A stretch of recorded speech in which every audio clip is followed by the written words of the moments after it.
রুমে ঢুকে আয়াস মা মা বলে চিৎকার করছে। ছেলের চিৎকার শুনে পারভিন বেগম দৌড়ে গিয়ে, কি হয়েছে? এমন করে চিৎকার করছিস কেন? আমার রুমে ঢুকেছিল কে? কার এত বড় সাহস আমার জিনিসে হাত দিয়েছে? অর্ষা মনে হয়, ওকে তো রুমে ঢুকতে দেখেছি। বাচ্চা মেয়ে, বুঝতে পারিনি। রাগ করিস না বাবা। আয়াস অবাক চোখে পারভিন বেগমের দিকে তাকিয়ে, কোন অর্ষা? তোর ছোট ফুপির ছোট মেয়ে অর্ষা। কথাটা শুনেই আয়েশের মুখটা ছোট্ট হয়ে গেল। চুপ করে কি যেন ভাবতে লাগলো। আয়েশের ভাবনায় ছেদ ঘুরিয়ে পারভিন বেগম বলে উঠল, বর্ষাও এসেছে। একদম বর্ষা পিছনে লাগবি না, অনেকদিন পর এসেছে মেয়েটা। বর্ষা এসেছে শুনে আয়েশের চোখ দুটো ছলছল করে উঠল। বর্ষা কোথায় মা? ছাদে আফরিন আর আনিকার সাথে আড্ডা দিচ্ছে। আফরিন আর আনিকা আয়েশের আপন বোন। আফরিন আয়েশের 2 বছরের ছোট, আর আনিকা বর্ষার বয়সী। পারভিন বেগমের কথাটা শেষ হতে না হতে আয়াস দৌড়ে ছাদে গেল। ছাদের সিঁড়ি বেয়ে আয়াস উপরে উঠছে আর বর্ষাকে দেখছে। কত বছরের অপেক্ষা বর্ষাকে একটা বার দেখার। আয়াসকে দেখে বর্ষা হাসি দিয়ে উঠে দাঁড়িয়ে। কেমন আছেন ভাইয়া? সাথে সাথে আয়াস বর্ষার গালে একটা থাপ্পড় মারল। বর্ষা কোনো কথা বলছে না, শুধু গালে হাত দিয়ে দাঁড়িয়ে আছে। তুই ওকে মারলি কেন ভাইয়া? আয়াস কোনো কথা না বলে চলে গেল। আয়াসকে দেখে মনে হচ্ছে কত বছরের রাগ অভিমান ও আজ এই থাপ্পড়টার মাধ্যমে বর্ষার উপর ঢেলে দিয়েছে। আয়াস পেশায় একজন ব্যাংকার, প্রচন্ড রাগী একঘেয়ে স্বভাবের। রুমে গিয়ে আয়াস, এত বছরে কি আমার কথা তোমার একটু মনে পড়েনি? আমাকে একটাবারও দেখতে ইচ্ছে হয়নি? আমি বারবার তোমাকে একটাবার দেখার আশায় গ্রামে ছুটে গিয়েছি, আর তুমি বারবার আমার কাছ থেকে পালিয়ে বেরিয়েছো। একটা সময় আর গ্রামে যাইনি, তোমাকে তোমার মতো থাকতে দিয়েছি। কেন এমন করলে? কিন্তু এবার আমি যখন তোমাকে একবার আমার কাছে পেয়েছি, আর আমার কাছ থেকে পালাতে দেব না। আর না, অনেক সহ্য করেছি আমি। ভাইয়া কি সেই আগের কথা এখনো মনে রেখেছে? এত বছর পরেও ভোলেনি? আচ্ছা মানলাম ভোলেনি, তাতেও আজ তো আমার কোনো দোষ ছিল না। তাহলে আমাকে হঠাৎ থাপ্পড় মারলো কেন? কি করেছি আমি? এই জন্যই আমি এ বাড়িতে আসতে চাইনি, তাও আসতে হলো। বলে রুমে ঢুকতেই দেখে বিছানায় আয়াস বসে আছে। বিছানায় আয়াসকে দেখেই বর্ষা থতমত খেয়ে রুম থেকে বেরিয়ে যাবে, এমন সময় আয়াস এসে বর্ষাকে শক্ত করে জড়িয়ে ধরল। কি করছেন কি? ছাড়ুন। বর্ষা আয়াসকে ছাড়ানোর অনেক চেষ্টা করলো, কিন্তু পারল না। আমি কি এতটাই খারাপ? কেন করলে এমন? কেন এত বছর আমার থেকে এত দূরে দূরে ছিলে? কেন এত বছর আমাকে এত কষ্ট দিলে? কি অন্যায় ছিল আমার? দেখুন, আমরা এখন আর ছোট নেই, আর সম্পর্কে আপনি আমার মামাতো ভাই। আপনাকে আমি যথেষ্ট সম্মান করি, আর মামাতো ফুফাতো ভাই বোনের মধ্যে মোটেও এসব কাম্য নয়। বর্ষার কথায় আয়েশের মাথায় যেন আকাশ ভেঙে পড়ল। আয়েশের কলিজাটা যেন ছিঁড়ে যাচ্ছে। আয়েশ বর্ষাকে ছেড়ে দিয়ে ওর দিকে করুণ দৃষ্টিতে তাকিয়ে, আমি শুধুই তোমার মামাতো ভাই? তাছাড়া আর কি? আয়েশ মুহূর্তের মধ্যে নিজেকে সামলে নিয়ে, নিজের বউকে যে আমি নিজের বোন বলে মনে করব, এত বড় বোকাও নই আমি। বলে বিছানায় শুয়ে পড়ল। কিসের বউ? আমি আপনার বউ না। ওই বিয়ে আমি মানি না। ওটা জাস্ট খেলার ছলে হয়ে গিয়েছিল। তাহলে আমাদের বিয়ের কথাটা মনে আছে তোমার? কিন্তু এই বিয়েটা তো তুমি মানো না। তাহলে কেন মনে রেখেছো এই বিয়েটার কথা? আর এত বছর আগের কথা তো তোমার মনে থাকারও কথা না। আর এই ঘটনাটা যখন ঘটেছিল তখন তো তুমি খুব ছোট ছিলে, এমনিও তো তোমার মনে থাকার কথা না, যদি না ঘটনাটা তোমার কাছে গুরুত্বপূর্ণ হয়। আয়েশের কথা শুনে বর্ষা থতমত খেয়ে গেল। কি উত্তর দেবে ও? সত্যিই তো এই ঘটনা ও এত পরিষ্কারভাবে মনে রেখেছে কেন? কোনো উত্তর নেই ওর কাছে, তাই দ্রুত কথা ঘোরানোর জন্য বর্ষা, আপনি এখানে শুয়েছেন কেন? কেউ এসে দেখে ফেললে কি ভাববে? তাছাড়া আমি আর আনিকা একসাথে ঘুমাবো। ও যে কোনো সময় এসে যাবে। উঠুন এখান থেকে, উঠুন।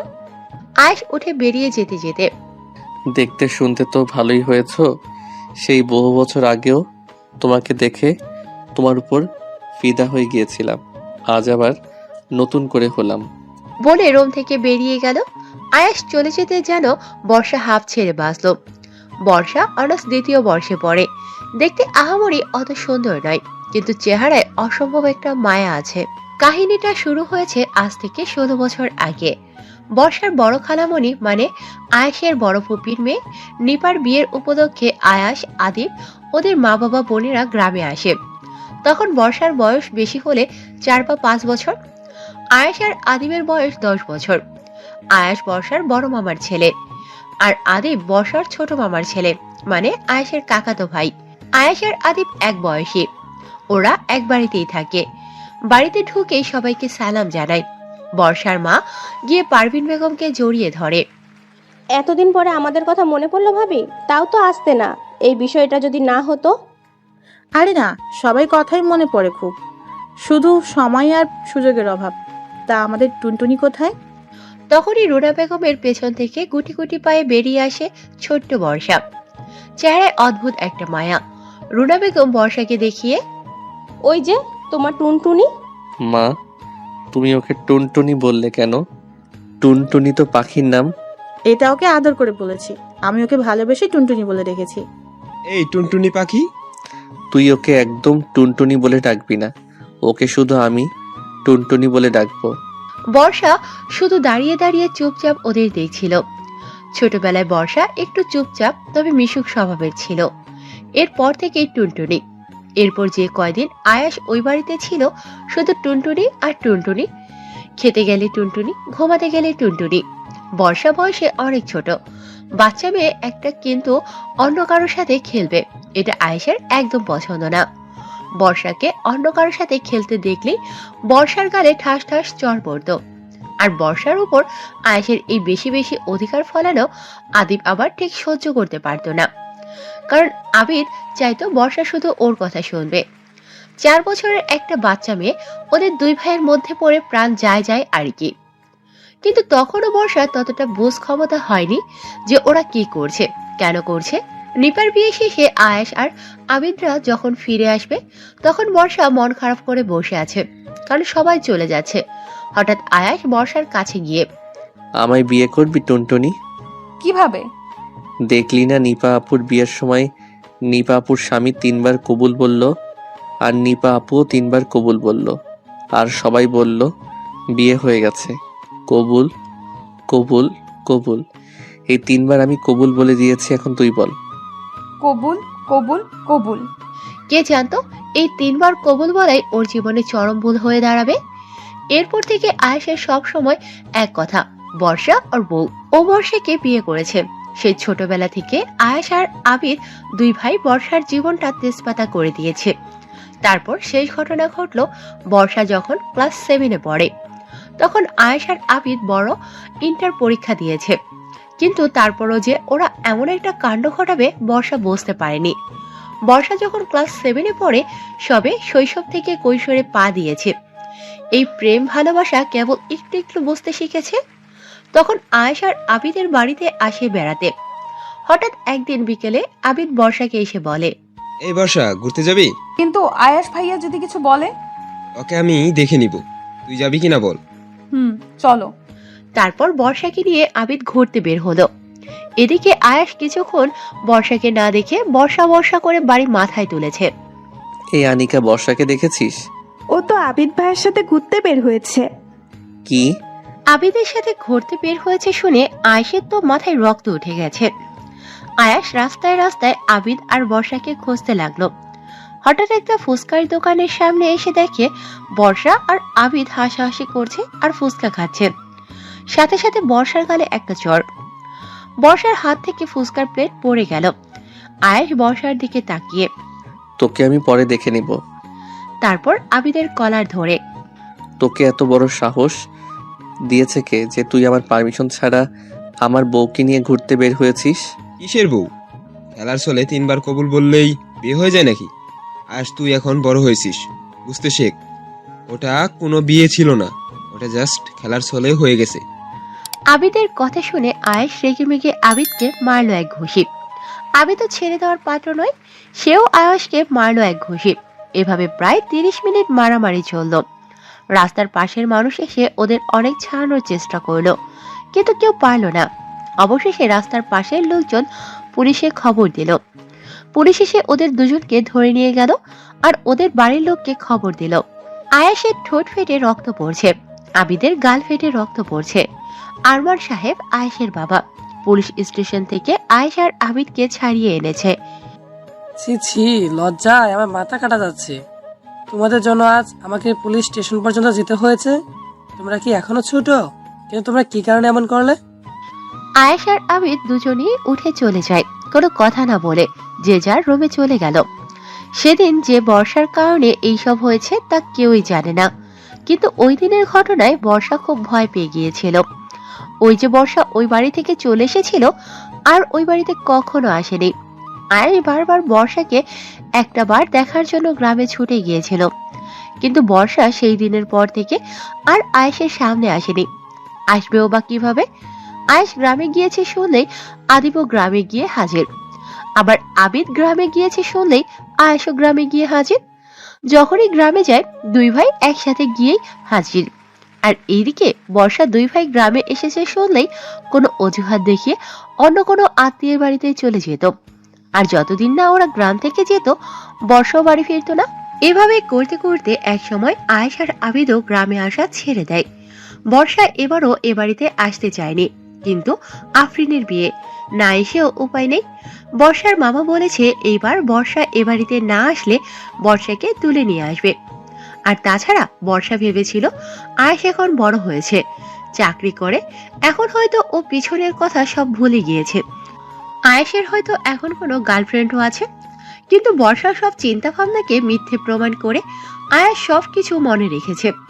এইসব পুরনো কথা ভাবতে ভাবতে বর্ষা কখন যে ঘুমিয়ে পড়েছে টেরই পায়নি। হঠাৎ মাঝরাতে ঘুমের মধ্যে টের পেল কেউ কে আস্তে পিস্তে জড়িয়ে ধরেছে, আর তার গরম নিঃশ্বাস ওর ঘাড়ের উপর পড়ছে। বর্ষা প্রথমে ভেবেছিল আনিকা। বর্ষা ঘুমের মধ্যেই আনিকাকে সরিয়ে দিচ্ছিল, কিন্তু গায়ে হাত দিতেই দেখে এটা তো আনিকা না, শক্তপোক্ত কোনো পুরুষের দেহ। বর্ষা চোখ মেলে তাকিয়ে দেখে আয়েশ ওকে শক্ত করে জড়িয়ে ধরে ঘুমিয়ে আছে। বর্ষা এক লাফে বিছানা থেকে ওঠে। আপনি এখানে এই রুমে কি করছেন? আমার রুমে আমি থাকবো না তো কে থাকবে? আপনার রুম মানে? এই বলে চারদিকে তাকিয়ে, সত্যি তো এটা আনিকার রুম না? আমি এর রুমে এলাম কি করে? আমি নিয়ে এসেছি। ও ঘুমাচ্ছে বলে বর্ষার হাত ধরে টেনে নিজের পাশে শুইয়ে শক্ত করে জড়িয়ে ধরলো। আরে আরে কি করছেন? ছাড়ুন ভাইয়া, এটা কি ধরনের ব্যবহার? আমরা কিন্তু এখন আর ছোট নেই। ছোট নই বলেই তো তোমাকে কাছে পেতে ইচ্ছে করে, ছোট হলে তো আর করতো না। এখন ঘুমাতে দাও। কতদিন পর বউকে কাছে পেয়েছি বলো তো, একটু বউকে জড়িয়ে ধরে শান্তিতে ঘুমাবো, তা না মাঝরাতে উঠে আজাইরা প্যাচাল শুরু করেছো। বলেই বর্ষার ঘাড়ে মুখ গুজে ঘুমিয়ে পড়ল। বর্ষার ঘাড়ে আয়েশের নিঃশ্বাস পড়ছে আর বর্ষা কেঁপে কেঁপে উঠছে। কেমন যেন একটা অনুভূতি কাজ করছে বর্ষার মধ্যে, কি করবে বুঝতে পারছে না। ছাড়ুন ছাড়ুন বলে আয়েশের বাঁধন থেকে বের হতে অনেক চেষ্টা করলো, কিন্তু পারল না। শেষমেশ ক্লান্ত হয়ে নিজেও ঘুমিয়ে পড়ল। সকালে ঘুম থেকে উঠে বর্ষা আবিষ্কার করলো ও আনিকার রুমেই আছে। পাশে আনিকা বেঘরে ঘুমোচ্ছে। তবে কি কাল রাতে আমি স্বপ্ন দেখেছিলাম? হবে হয়তো। ইস, ছি ছি, কি একটা স্বপ্ন দেখলাম। বলে ওয়াশরুমে চলে ফ্রেশ হতে। ফ্রেশ হয়ে খাবার টেবিলে গেল খেতে। খাবার টেবিলের সামনে সোফায় বসে আছে আয়াস। এর মধ্যেই আবিদের আগমন। আবিদকে দেখে বর্ষার ভয়ে গলা শুকিয়ে গেছে। একে তো সামনে যমরাজ, আয়াস, বর্ষা, তার মধ্যে আবার আবিদ। বর্ষা ভয়ে ঢক ঢক করে এক গ্লাস পানি খেয়ে নিল। তুমি বর্ষা না? হুম। কত বড় হয়ে গেছো। আমি তো ভেবেছিলাম তোমার সাথে আর দেখাই হবে না, অবশেষে দেখা হলো। হুম। এদিকে আয়াস বর্ষাকে আর আবিদকে দেখছে আর রাগে ফুঁসছে। বর্ষাকে আবিদের সাথে দেখলে আয়েশের একটু বেশি রাগ ওঠে, সেই ছোটবেলা থেকেই। হঠাৎ আয়েশ উঠে এসে আবিদের কাঁধে হাত রেখে, তোর সাথে আমার কিছু কথা আছে। পরে বলি, আগে বর্ষার সাথে একটু কথা বলি। ও কত দিন পর এলো। আমার কথাগুলো খুব গুরুত্বপূর্ণ, আফরিনের বিয়ের ব্যাপারে। এই বলে এক প্রকার জোর করেই আবিদকে নিয়ে গেল আয়াস। এই সুযোগে বর্ষা খাবার নিজে সোজা রুমে এসে দরজা আটকিয়ে জোরে একটা নিঃশ্বাস নিল। বাবা, বেঁচে গেলাম। বর্ষা হেঁটে হেঁটে রুমের দিকে যাচ্ছে। এর মধ্যে আয়েশ এক হাত ধরে টেনে বর্ষাকে নিজের রুমে নিয়ে গেল। আরে আরে কি করছেন? আয়েশ কিছু না বলে বর্ষার কানে কি একটা পরিয়ে দিল। এ কি আমার কানে কি পড়াচ্ছেন? বলে কানে হাত দিয়ে দেখে ওর কানের দুল। এ কি, এটা আপনার কাছে কি করে? এক রাত আমার কাছে ঘুমিয়ে কানের দুল আমার বিছানায় ফেলে গেছো, তারপর রোজ ঘুমালে কি কি ফেলে যাবে? সরি, এক রাতের অর্ধেক। কাল রাতে ওটা স্বপ্ন ছিল না? কেন টুনটুনি, তুমি আমাকে স্বপ্নেও দেখো বুঝি? একদম বাজে কথা বলবেন না, এর জন্যই আমি এই বাড়িতে আসতে চাইনি। এবার না আসলে আমি হঠাৎ করে গিয়ে তোমাকে তুলে নিয়ে আসতাম, তুমি কিছু বোঝার আগেই। অনেক অপেক্ষা করছি তোমার জন্য। ভাইয়া, আমি তো আপনার বোনের মতো, তাই না? ওটা বোন হবে না টুনটুনি, বউ হবে। ভাইয়া, মামি ডাকছে। বলতেই আয়াস যে দরজার দিকে তাকালো বর্ষাধর। আয়াস বোকার মতো বর্ষার দিকে তাকিয়ে। আমার থেকে পালিয়ে আর কত দূরই বা যাবে? একবার যখন আমার কাছে এসেই পড়েছো, আর আমি তোমাকে আমার কাছ থেকে পালাতে দেব না টুনটুনি। বর্ষা রুমে এসে এদিক থেকে ওদিক পায়চারি করছে আর ভাবছে। কি করা যায় এখন? কিভাবে এই আয়াসটার পিছু ছাড়ানো যায়? কি রে বর্ষা, কিছু হয়েছে? তোকে এত চিন্তিত দেখাচ্ছে কেন? আচ্ছা শোন, আমাকে একটা হেল্প করতে পারবি? কি হেল্প? আমাকে একটা ছেলে পছন্দ করে। কি? ছেলেটা কে? বাড়ি কোথায়? দেখতে কেমন? ট্রিট দিবি কবে? আরে থাম না, আগে পুরো কথা শোন। আচ্ছা বল। কিন্তু আমি ছেলেটাকে পছন্দ করি না, আর ছেলেটা কিছুতেই আমার পিছু ছাড়ছে না। এখন কিভাবে আমি ছেলেটার পিছু ছাড়াতে পারি? ও এই ব্যাপার, এর জন্য তুই এত চিন্তা করছিস? শোন তাহলে। কি বললে? ছেলেটাকে বলবি তোর বয়ফ্রেন্ড আছে। কিন্তু আমার তো বয়ফ্রেন্ড নেই। আরে মিথ্যা বলবি। ছেলেটা যদি শোনে তোর বয়ফ্রেন্ড আছে, তুই তাকে অনেক ভালোবাসিস, তাকে ছাড়া বাঁচবি না, তাহলে নিজে থেকেই তোর পিছু ছেড়ে দেবে। তা ঠিক বলেছিস। 5 মিনিট পর আয়াস সোফার উপরে বসে ল্যাপটপে কি যেন করছে। বর্ষা আয়াসের পাশে গিয়ে কাশি দিল। কাশি শুনে আয়াস বর্ষার দিকে তাকালো। আপনার সাথে আমার কিছু কথা আছে। আয়াস অবাক হয়ে বর্ষার দিকে তাকিয়ে। বলো। এখানে বলা যাবে না, রুমে আসুন। বলে রুমে চলে গেল। আয়াসও বর্ষার পিছু গেল।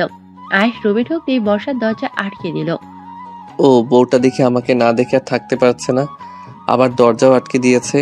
বউটার দেখে আমার কাছে আসার জন্য আর তর সইছে না। রাখুন তো আপনার বাজে কথা। তা যার জন্য ডেকেছিলাম, জানি না কথাটা শুনে উনি কিভাবে রিয়্যাক্ট করবে। যার রাগ ওনার, না না, ভয় পেলে চলবে না। ওনার পিছু ছাড়াতে হলে আমাকে বলতেই হবে। কি হলো? কোথায় হারিয়ে গেলে টুনটুনি পাখি আমার?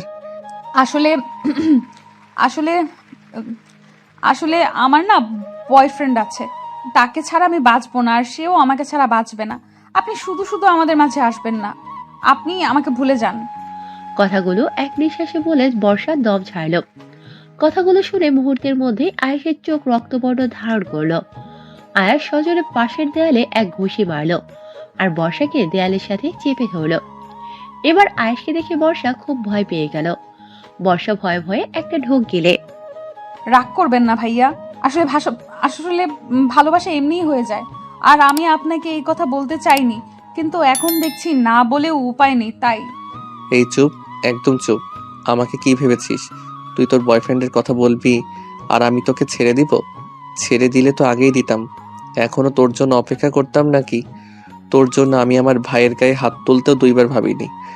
তাহলে একবার ভাব, আমি তোর বয়ফ্রেন্ডের কি করব? তোর বয়ফ্রেন্ডকে কেটে টুকরো টুকরো করে নদীতে ভাসিয়ে দেব। চিনিস আমাকে? তুই আমাকে ভালোবাসিস আর না বাসিস, তুই আমার এত বছর নিজের শৈশব কৈশোর সব নষ্ট করেছি তোর জন্য। কলেজে কোনো মেয়ে আমার গা ঘেঁষে এসে কথা বলতে চাইলেও সাথে সাথে বলে দিয়েছে আমি বিবাহিত। আমার অফিসের সব স্টাফরা পর্যন্ত জানে আমি বিবাহিত। আর তুই কিনা এখন বলছিস তোর বয়ফ্রেন্ড আছে? আমি অতটাও ভালো ছেলে না যে তুই বলবি তোর বয়ফ্রেন্ড আছে। আর আমি কেঁদে কেটে দেবদাস হয়ে তোকে নিয়ে গিয়ে তোর বয়ফ্রেন্ডের হাতে তুলে দেব, আর তাকিয়ে তাকিয়ে তোদের ভালোবাসা দেখব। এখানেই তোকে প্রেগনেন্ট করে দেব। তারপর বাচ্চার হাত ধরে গিয়ে তোর বয়ফ্রেন্ডের সামনে বলিস আমার বাচ্চার বাবা আয়াস। বলে বর্ষাকে ছেড়ে দিয়ে হন হন করে রুমের থেকে বেরিয়ে গেল। বর্ষা কোনো কথা বোঝে না, শুধু মুগ্ধ হয়ে আয়েশের কথাগুলো শুনছে। মানুষটা আমায় এতটা ভালোবাসে, সে ছোটবেলা থেকে আমার জন্য এত কিছু করেছে, আর আমি কখনো তাকে বুঝতে চাইনি। তাকে ভুল বুঝে সব সময় দূরে সরিয়ে রেখেছি। আমি জানি তুমি আমার থেকে বাঁচার জন্য মিথ্যে বলেছ। তুই মিথ্যে বলায় খুব কাঁচা টুনটুনি। তোমার চোখ দেখেই বুঝে গিয়েছিলাম তুই মিথ্যা বলছো। কিন্তু আমার খারাপটা লেগেছে এই জায়গায় যে তুমি আমার থেকে বাঁচতে চাইছো, দূরে যেতে চাইছো আমার থেকে। আমি কি এতটাই খারাপ? আমাকে একটু ভালোবাসা যায় না? বিকেলে সবাই মিলে আফরিনের বিয়ে শপিং এ যাচ্ছে।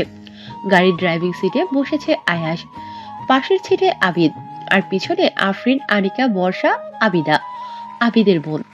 বর্ষা বারবার আয়াসের দিকে তাকাচ্ছে আর ভাবছে। উনি কি এখনো আমার উপর রেগে আছে? আর আয়াস একটা বারের জন্য বর্ষার দিকে তাকাচ্ছে না, শুধু সামনের দিকে তাকিয়ে গাড়ি চালাচ্ছে। হঠাৎ বর্ষা, ভাইয়া। তোমার কি কোনো বয়ফ্রেন্ড আছে? আবিদের প্রশ্নটা শুনে বর্ষা চুপসে গেল। কি উত্তর দেবেও? পাশেই ও আয়াস বসে আছে। আজ সকালে আয়াসকে বলেছে ওর বয়ফ্রেন্ড আছে, আর ও ওর বয়ফ্রেন্ডকে খুব ভালোবাসে। মাঝখান থেকে আরে না ভাইয়া, ওর কোনো বয়ফ্রেন্ড নেই। একটা মজার ঘটনা শোনো। কি? বর্ষাকে নাকি কোনো ছেলে পছন্দ করে। কথাটা বলার সাথে সাথে আয়েশ আর আবিদ দুজনেই বর্ষার দিকে তাকালো। বর্ষা বারবার আনিকাকে ইশারা করছে, কিন্তু আনিকা কিছু শুনছেই না। আরে বর্ষা, লজ্জা পাচ্ছিস কেন? এখানে তো তোর কোনো দোষ নেই। এই মেয়েটা আজ আমাকেও মারবে আর নিজেও মরবে। তা যা বলছিলাম, একটা ছেলে বর্ষাকে পছন্দ করে। সে কিছুতেই বর্ষার পিছু ছাড়ছিল না। তারপর বর্ষা আমার কাছে আসলো কিভাবে ছেলেটার পিছু ছাড়ানো চাই। আমি বর্ষাকে বুদ্ধি দিলাম, তুই ছেলেটাকে বলিস তোর বয়ফ্রেন্ড আছে, তাহলেই ও তোর পিছু ছেড়ে দিবে। আমি ভালো বুদ্ধি দিয়েছি না আয়াস ভাইয়া? কথাগুলো শোনা মাত্রই আয়াস অগ্নিদৃষ্টিতে একবার আনিকার দিকে তাকালো, একবার বর্ষার দিকে। মনে হচ্ছে এখনই ওদের দুজনকে পুড়িয়ে ছাই করে দেবে। হারে বর্ষি, আয়াস ভাইয়া আমাদের দিকে এভাবে তাকাচ্ছে কেন? কারণ আমাদের দুজনের কপালেই আজ দুঃখ আছে। কেন? আমরা কি করেছি? তা পরেই বুঝবি। ছেলেটা তোমার পিছন ছেড়েছে? না হয় আমাকে একবার ছেলেটার নাম বলো, মেরে ওর হাড়গোড় ভেঙে ফেলবো। কি বলিস আয়াস? আয়াস একবার আবিদের দিকে অগ্নিদৃষ্টিতে তাকিয়ে আবার সামনে তাকালো। এই না হলে ঘরের শত্রু বিভীষণ আমার নিজের বোন আমার বউকে বুদ্ধি দেয় কিভাবে আমার পিছন ছাড়াবে, আর আমার ভাই মেরে আমার হাড়গোড় ভেঙে দেওয়ার কথা বলছে। শপিং মলে আবিদ একটা শাড়ি নিয়ে এসে, বর্ষা, এই শাড়িটায় তোমাকে খুব মানাবে। আয়াস এসে আবিদের হাত থেকে শাড়িটা নিয়ে, আবিদ, তোর চয়েস এত খারাপ, তুই শেষ পর্যন্ত এমন একটা শাড়ি চয়েস করলি? মাঝখান থেকে আনিকা এসে শাড়িটা ছবিয়ে নিয়ে, বাহ, শাড়িটা তো বেশ সুন্দর, এটা আমি নিলাম বলে চলে গেল। বর্ষা পিছনে ঘুরতেই একটা শাড়ির দিকে চোখ আটকে গেল। খুব পছন্দ হয়েছে শাড়িটা বর্ষার। এখন যদি বলি এই শাড়িটা আমার পছন্দ হয়েছে, এই দুই ছেলে আবার কি কাণ্ড বাঁধায় কে জানে। তাছাড়া আমার বাসা থেকে টাকাও আনিনি। কিছু পছন্দ না হয় অপূর্ণই থাক বলে অন্যদিকে চলে গেল। বিষয়টা সবার চোখ এড়িয়ে গেলেও আয়েশের চোখ এড়ায়নি। মাঝরাতে আজও বর্ষা অনুভব করল ওর ঘাড়ের উপর কারো নিঃশ্বাস পড়ছে। বর্ষা লাফ দিয়ে উঠে আয়েশকে দেখে এক ধাক্কা দিল। আয়েশ হকচকিয়ে ওঠে। কি কি কি হয়েছে? আপনি আবার আজ আমাকে এই রুমে এনেছেন কেন? আয়েশ বর্ষার হাত ধরে টেনে নিয়ে নিজের বুকের সাথে মিশিয়ে, আমার বউকে আমার ঘরে আনবো না তো কোথায় আনবো? কিসের বউ? তোমার সাথে এত রাতে আমার এই বিষয়ে তর্ক করার কোনো ইচ্ছা নেই। আমাকে ঘুমাতে দাও টুনটুনি। আপনি না আমার উপর রেগেছিলেন? রাগ অভিমান সব দিনে, রাতে বউয়ের সাথে কোনো রাগ অভিমান নেই। বলেই বর্ষাকে জড়িয়ে ধরে শুয়ে পড়ল। ছাড়ুন ছাড়ুন বলে সরে যেতে চাইল। আয়েশ বর্ষার কোমর ধরেই এক চাপ দিল। কোমরে আয়েশের স্পর্শ পেতেই বর্ষা ফ্রিজ। পরের দিন সকালে উঠে বর্ষা আবারও দেখলো ও আনিকার রুমে আছে। পরের দিন সকালে সবাই টেবিলে বসে খাবার খাচ্ছে। বর্ষার এক পাশে বসেছে আবিদ আর অন্য পাশে আয়াস। দুজনের মধ্যে বসে বর্ষার প্রাণ যায় যায়।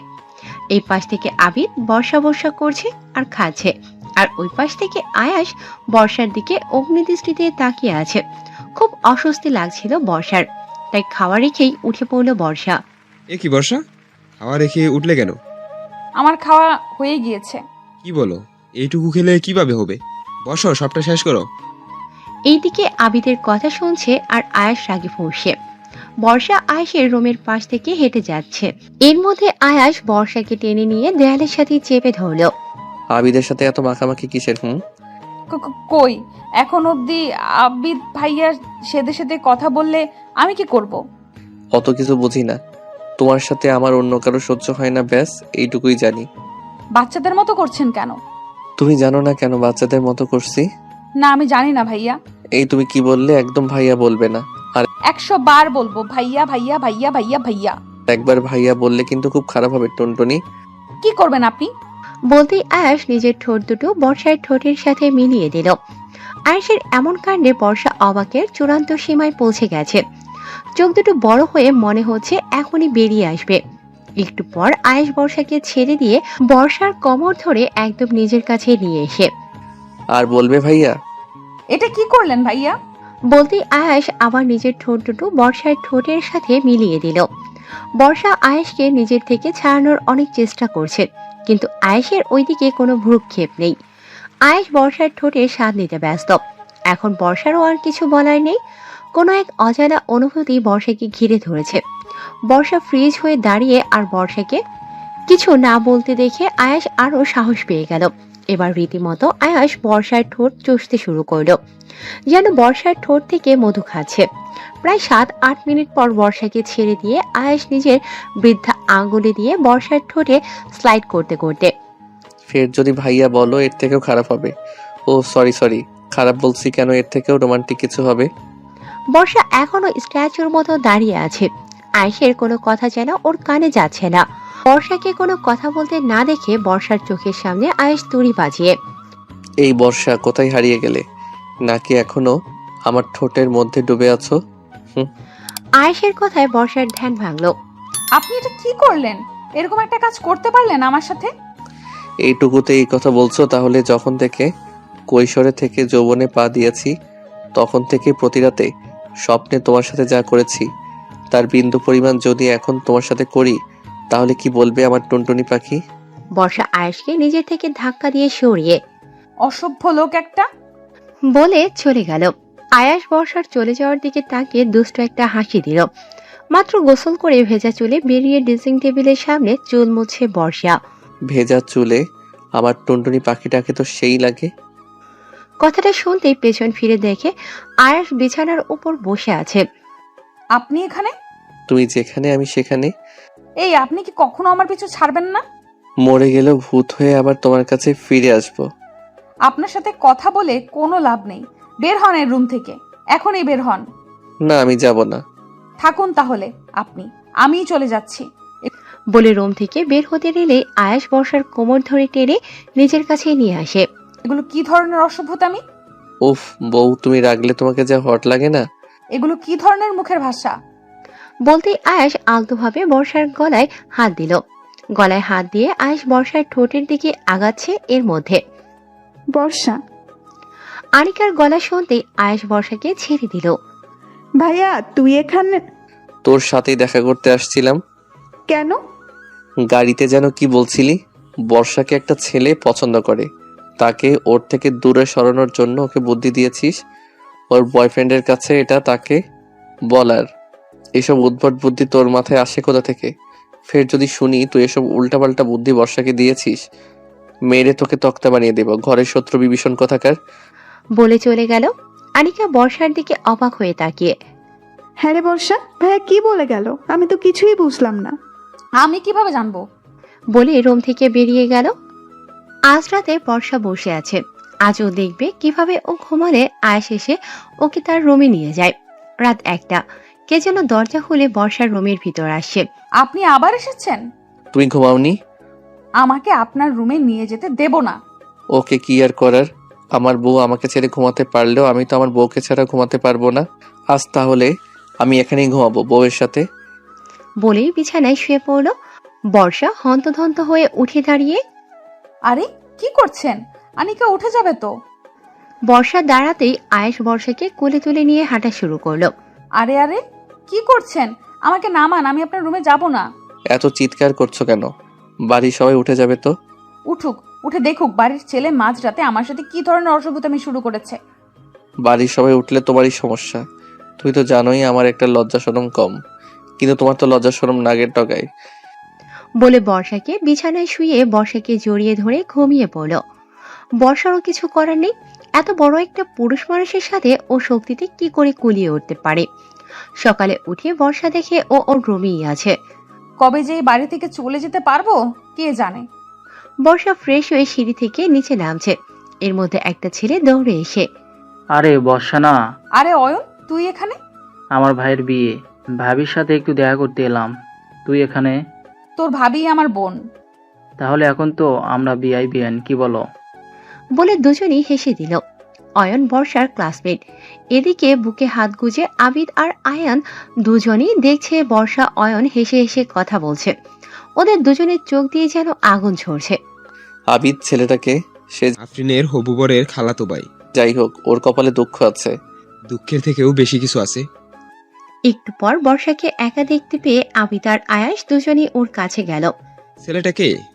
ছেলেটার সাথে হেসে হেসে এত কি বলছিলে? বর্ষা কিছু বলতে যাবে এর মধ্যে ছেলেটা কি আমাদের থেকে সুন্দর যে ওর সাথে কথা বলতে গিয়ে তোমার মুখে হাসি ফুটে উঠলো? কই, আমার সাথে কথা বলার সময় তো তোমার মুখে হাসি ফোটে না। কি যাতা বলছেন? ও হলো। ও কি এমন বলছিল যাতে তোমার এত হাসি পেল? ওই ছেলেটাকে আমি আজই মেরে পুঁতে ফেলবো। আরে আমার পুরো কথা শুনবেন তো। কি শুনবো? ওই ছেলেকে তো আমি কেটে টুকরো টুকরো করব। কেন, টুনটুনি ওকে মারবো বলে তোমার কষ্ট হচ্ছে? থুর, ও আমার ক্লাসমেট আর আমার বেস্ট ফ্রেন্ডের বয়ফ্রেন্ড। আবিদ আর আয়াস দুজনে একসাথে বুকে হাত গুজে ও বলে চলে গেল। আজব তো। আফরিনের গায়ে হলুদের অনুষ্ঠানে সবাই নাচবে, তাই ছাদে নাচ প্র্যাকটিস করছে। নাচতে নাচতে হঠাৎ বর্ষার পড়ে যাওয়ার উপক্রম। বর্ষাকে পড়ে যেতে দেখে আবিদ আর আয়াস দুজনেই দৌড়ে এলো বর্ষাকে ধরবে বলে। বর্ষাকে ধরার থেকেই ওদের মাথায় চিন্তা ছিল যে ওরা একে অপরের বর্ষাকে ধরতে দিবে না। মাঝখান থেকে বর্ষার ঠাস। ও মাগো। আর আয়াস আর আবিদ দুজন জড়াজড়ি করে দাঁড়িয়ে আছে। সবাই বর্ষা আর আবিদের দিকে অবাক হয়ে তাকিয়ে আছে। বর্ষাও আবিদ আর আয়েশের দিকে হাঁ করে তাকিয়ে আছে। আবিদ আর আয়াস একে অপরের দিকে তাকিয়ে হকচকিয়ে পেয়ে দুজন দুজনকে ছেড়ে অন্য পাশে গিয়ে দাঁড়ালো। বর্ষা পায়ে একটু ব্যথা পেয়েছে, তাই ছাদে একটা চেয়ারে বসে বসে সবার নাচ দেখছে। আর বর্ষার দুই পাশে আবিদ আর আয়াস দাঁড়িয়ে আছে। দেখে মনে হচ্ছে ওরা দুজন বর্ষার বডিগার্ড। বর্ষার এবার অস্বস্তি লাগছে। বর্ষা উঠে ঘরের দিকে পা বাড়াতেই, কোথায় যাচ্ছ বর্ষা? ভালো লাগছে না, একটু রুমে যাব। কেউ কিছু বুঝে ওঠার আগেই আয়েশ এসে বর্ষাকে কোলে তুলে নিয়ে হাঁটা শুরু করলো। সবাই ওদের দিকে অবাক হয়ে তাকিয়ে আছে। আর আয়েশকে বর্ষাকে কোলে তুলে নিতে দেখে আবিদের কলিজার মধ্যে মোচড় দিয়ে উঠল। এদিকে এই আবিদের বর্ষার প্রতি এত কেয়ার আনিকার একটুও ভালো লাগছে না, কারণ আনিকা ছোটবেলা থেকেই আবিদকে পছন্দ করে। আয়াস বর্ষাকে কোলে নিয়ে রুমে গেল। কি করছেন? নিচে নামান আমাকে। সবাই কি ভাবলো বলুন তো? আয়েশ বর্ষাকে নিজের কোল থেকে নামিয়ে বিছানায় বসিয়ে বর্ষার পায়ের কাছে বসে বর্ষার পা ধরে, দেখি কোথায় ব্যথা পেয়েছো। কি হচ্ছেটা কি? পা ছাড়ুন। বলতেই আয়েশ বর্ষার পা ধরে চাপ দিতেই আয়েশ একটা মলম নিয়ে বর্ষার পায়ে লাগিয়ে দিল। তারপর উঠে বর্ষার পাশে বসে বর্ষার কোমর ধরে নিজের সাথে মিশিয়ে নিল। তোমার এইভাবে নাচানাচির কি প্রয়োজন ছিল? সবাই তো আফরিন আপুর গায়ে হলুদে নাচবে, তাই আমিও। সবাই নাচলে তোমাকেও নাচতে হবে নাকি? বর্ষা চুপ। এখন চুপ করে আছো কেন? পরে গিয়ে যদি বেশি ব্যথা পেতে? আর বলে দিলাম, তোমার নাচানাচির একদম দরকার নেই। তোমাকে যেন আফরিনের গায়ে হলুদে একদম নাচতে দেখি না। ভাইয়া? ভাইয়া বলতে বারণ করেছিলাম না? ভাইয়া বলবো না তো কি বলবো? কিছু একটা বলে ডাকতে হবে তো। জানু, বেবি, কলিজা, জানেমান, যে কোনো একটা বলে ডাকতে পারো। অসভ্য। আচ্ছা, এটা বলেই ডেকো, তবুও ভাইয়া বলে ডেকো না। পরের দিন সকালে বর্ষা কোথাও আয়েশকে দেখতে পারছে না। ওর চোখ দুটো শুধু আয়েশকেই খুঁজছে, কিন্তু কোথাও পাচ্ছে না। আর কাউকে কিছু জিজ্ঞেসও করতে পারছে না। খুব অস্থির অস্থির লাগছে ওর। দুপুর গড়িয়ে বিকেলে আয়েশের দেখা নেই। বর্ষা ওর রুমেই বসেছিল। হঠাৎ শুনে নিচে চিৎকার চেঁচামেচি। বর্ষা দৌড়ে নিচে নামতেই দেখে আয়েশ এসেছে। অ্যাক্সিডেন্ট করেছে, কপালে কতখানি ফেটে গেছে ব্যান্ডেজ করা। ও দূর থেকে দাঁড়িয়ে দেখছে। এই অবস্থায় আয়েশকে দেখে বর্ষার কলিজাটা ছিঁড়ে যাচ্ছে। কেন ওর এমন লাগছে? বর্ষার ইচ্ছে করছে এখনই দৌড়ে গিয়ে আয়েশকে শক্ত করে জড়িয়ে ধরতে পারত, কিন্তু তাও পারছে না। কেমন করে হলো? তুই আমাদের কেন জানালি না? বলে কেঁদে দিল। মা কেঁদো না, আমি ঠিক আছি। তোমরা চিন্তা করবে বলে জানাইনি। বড় হয়ে গেছিস তো তুই। হ্যাঁ, আমরা তো তোর কেউ না। অ্যাক্সিডেন্ট করেছিস আমাদের কেন জানাবি? আমাকে অন্তত একটা কল করতে পারতি। ভিড়ের মধ্যে সবাই আছে, কিন্তু আয়াস শুধু বর্ষাকেই দেখছে না, ওর চোখ শুধু বর্ষাকেই খুঁজছে। আমি এলাম, তুমি একটাবারও আমাকে দেখতে আসলে না। আমি যে সারাদিন বাসায় ছিলাম না, তোমার আমার জন্য একটু চিন্তা হয়নি? তবে কি তুমি আমাকে একটু ভালোবাসো না? আমার ভালোবাসাটা কি শুধুই একতরফা? মুহূর্তের মধ্যে আয়েশের মনে আকাশ সমান অভিমান জন্মেছে। ওর খুব কষ্ট হচ্ছে, ও আর এখানে দাঁড়িয়ে থাকতে পারল না। আমি রুমে যাচ্ছি, আমার শরীরটা ভালো লাগছে না। বলে রুমে চলে গেল। আয়েশের ঘর ফাঁকা হতে হতে অনেক রাত হয়ে গেল। এক প্রকার জোর করে আয়েশ সবাইকে বাইরে বের করে দিল, কারণ আয়েশ এখন একটু একা থাকতে চায়। ওর কিচ্ছু ভালো লাগছে না। তুমি কি এখনো আমার অ্যাক্সিডেন্টের খবর পাওনি? একটাবার আমাকে দেখতেও আসলে না। মাঝরাতে সবাই আয়েশের ঘর থেকে চলে যেতে বর্ষা পা টিপে টিপে আয়েশের ঘরে ঢুকলো। ঘরে ঢুকে দেখলো আয়েশ ঘুমোচ্ছে। যাক বাবা, পাচিটা ঘুমিয়েছে। এমনিতেই আমাকে দেখলেই শুধু আমার কাছে আসার বাহানা খোঁজে। আর এখন যদি দেখে আমি মাঝরাতে নিজে থেকে ওর রুমে এসেছি, তাহলে আবার অসভ্যতামি শুরু করবে। আয়েশ আসলে ঘুমায়নি, চোখ বন্ধ করেছিল। হঠাৎ রুমের মধ্যে কাউকে অনুভব করে চোখ মেলে দেখে বর্ষা। একটা মুচকি হাসি দিয়ে সাথে সাথে আয়েশ আবার চোখ বন্ধ করে নিল। তা অবশ্য বর্ষার চোখে পড়েনি। তা ম্যাডাম, এতক্ষণে আপনার আসার সময় হলো? বর্ষা আয়েশের কাছে গিয়ে আয়েশের মাথায় হাত বুলিয়ে দিল। আয়েশের এই অবস্থা যেন বর্ষার সহ্য হচ্ছে না। নিজের অজান্তেই ওর চোখ থেকে গড়িয়ে এক ফোঁটা পানি পড়ল আয়েশের মাথার উপর। আমার জন্য এত কষ্ট পাচ্ছ তুমি? আর বলো আমাকে ভালোবাসো না? আজ অ্যাক্সিডেন্টটা না করলে তো জানতেই পারতাম না আমার টুনটুনি পাখিটা আমায় এত ভালোবাসে। আমার এই সামান্য একটু আঘাতের জন্য সে কাঁদছে। এর জন্যই বলে আল্লাহ যা করে ভালোর জন্যই করে। বর্ষার হঠাৎ চোখ পড়ল আয়েশের ঠোঁটের দিকে। আয়েশের ঠোঁটের দিকে তাকিয়ে বর্ষার যেন নেশা লেগে যাচ্ছে। ইচ্ছে করছে এই ঠোঁটের স্বাদ নিতে। সাত পাঁচ না ভেবে বর্ষা নিজের ঠোঁট দুটো আয়েশের ঠোঁটের সাথে মিলিয়ে দিল। বর্ষার এমন কাণ্ডে আয়েশ তো অবাকের চূড়ান্ত সীমায় পৌঁছে গেছে। আমি স্বপ্ন দেখছি না তো? এরপর তুমি বলবে আমাকে ভালোবাসো না? না না, এখনই চোখ খোলা যাবে না। দেখি আমার টুনটুনি পাখিটা আমার সাথে আর কি করে। একটু পর বর্ষা আয়েশকে ছেড়ে দিয়ে নিজের কাছে নিজেই লজ্জা পেল। ছি ছি, আমি এ কি করলাম? ভাগ্যিস পাজিটা জেগে নেই, না হয় আজ যে কি হতো। থাক বাবা, আমি এখন এখান থেকে কেটে পড়ি। বর্ষা উঠে চলে যাওয়া শুরু করলেই পেছন থেকে আয়েশ বর্ষার হাত টান দিয়ে নিজের সাথে মিশিয়ে নিল। আয়েশকে জেগে থাকতে দেখে বর্ষা একটা ভ্যাবাচেকা খেয়ে গেল। আপনি এখনো ঘুমাননি? ভাগ্যিস ঘুমাইনি। বলে একটা বাঁকা হাসি দিল। তাহলে ঘুমের ভান ধরেছিলেন কেন? আমাকে সজাগ থাকতে দেখলে তো তুমি এই রুমে ঢুকতেই না। আর তুমি এই রুমে না আসলে আমি কিভাবে জানতাম আমার টুনটুনি পাখিটা আমাকে এতটা ভালোবাসে? মোটেও না। আমি আপনাকে ভালোবাসতে যাব কোন দুঃখে? তাই নাকি? আচ্ছা, মানলাম তুমি আমাকে ভালোবাসো না, কিন্তু একটু আগে আমাকে ঘুমন্ত ভেবে যেভাবে আদর করছিলে ওইভাবে আদর করো। বর্ষা এবার খুব লজ্জা লাগছে। লজ্জায় ওর ইচ্ছে করছে মাটির সাথে মিশে যেতে পারতো। বর্ষা, তুই এত বড় একটা ভুল করলি কিভাবে? তোর লজ্জা শরম নেই কিছু? একটু আগে একটা ছেলেকে ছি ছি ছি। কি হলো, করো। না, আমি পারবো না। ছাড়ুন তো। পারবে না শিওর তো? ওকে। বলে বিছানা থেকে উঠে বসে নিজের মাথায় ব্যান্ডেজ খোলা শুরু করলো। এ কি করছেন? একটু আগে যেটা বললাম সেটা না করলে আমি এই ব্যান্ডেজ খুলে ফেললাম, আমি মরি বাঁচি তাতে কারো তো কিছু যায় আসে না, তাই না? আপনি তো একটা মানুষ বটে। আচ্ছা, করছি। এই তো টুনটুনি লাইনে আসছো। আমি জানতাম তুমি আমার কষ্ট হবে এমন কিছু করতে পারবে না। চোখ বন্ধ করুন। চোখ বন্ধ করতে হবে কেন? একটু আগেই তো করলা। তখন আপনার চোখ বন্ধই ছিল। এখন একটু চোখ খোলা অবস্থায় দাও না, আমি একটু দেখি। না, চোখ বন্ধ না করলে আমি পারবো না, আমি গেলাম। আচ্ছা আচ্ছা, এই নাও, চোখ বন্ধ করছি। বলে চোখ বন্ধ করে নিল। বর্ষা যেই আয়েশের ঠোঁটে নিজের ঠোঁট মিলিয়ে দিল, আয়েশ বর্ষাকে শক্ত করে ধরে বর্ষার ঠোঁটে আলতোভাবে কামড় দিতে লাগলো আর নিজের হাত দিয়ে বর্ষার পিঠে স্লাইড করতে লাগলো। বর্ষা আয়েশকে নিজের থেকে ছাড়ানোর অনেক চেষ্টা করছে, কিন্তু পারছে না।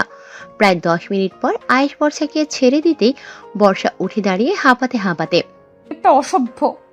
বলে নিজের হাতে দিয়ে ঠোঁট মুছতে মুছতে চলে গেল। আর আয়াস বর্ষার দিকে তাকিয়ে দুষ্টু হাসি দিল। এবার টুনটুনি পাখি আমার কাছ থেকে কোথায় পালাবে?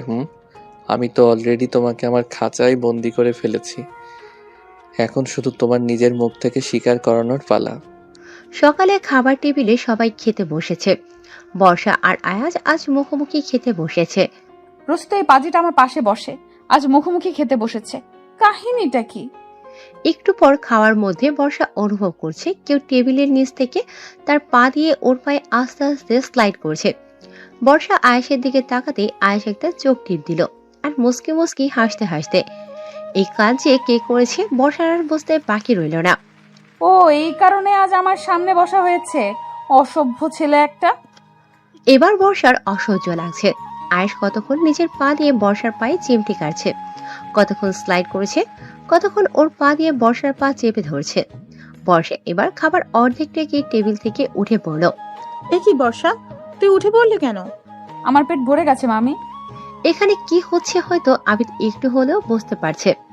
ওর চোখে খারাপ লাগাটা স্পষ্ট, তাই আবিদও খিদে নেই বলে উঠে পড়ল। একটু পর বর্ষা বসে বসে টিভি দেখছে। এর মধ্যে পারভিন বেগম এসে বর্ষার হাতে একটা কফি ধরিয়ে দিয়ে, জামা এটা আয়াসকে দিয়ে আয়, আমার এদিকে অনেক কাজ আছে। কিন্তু মামি।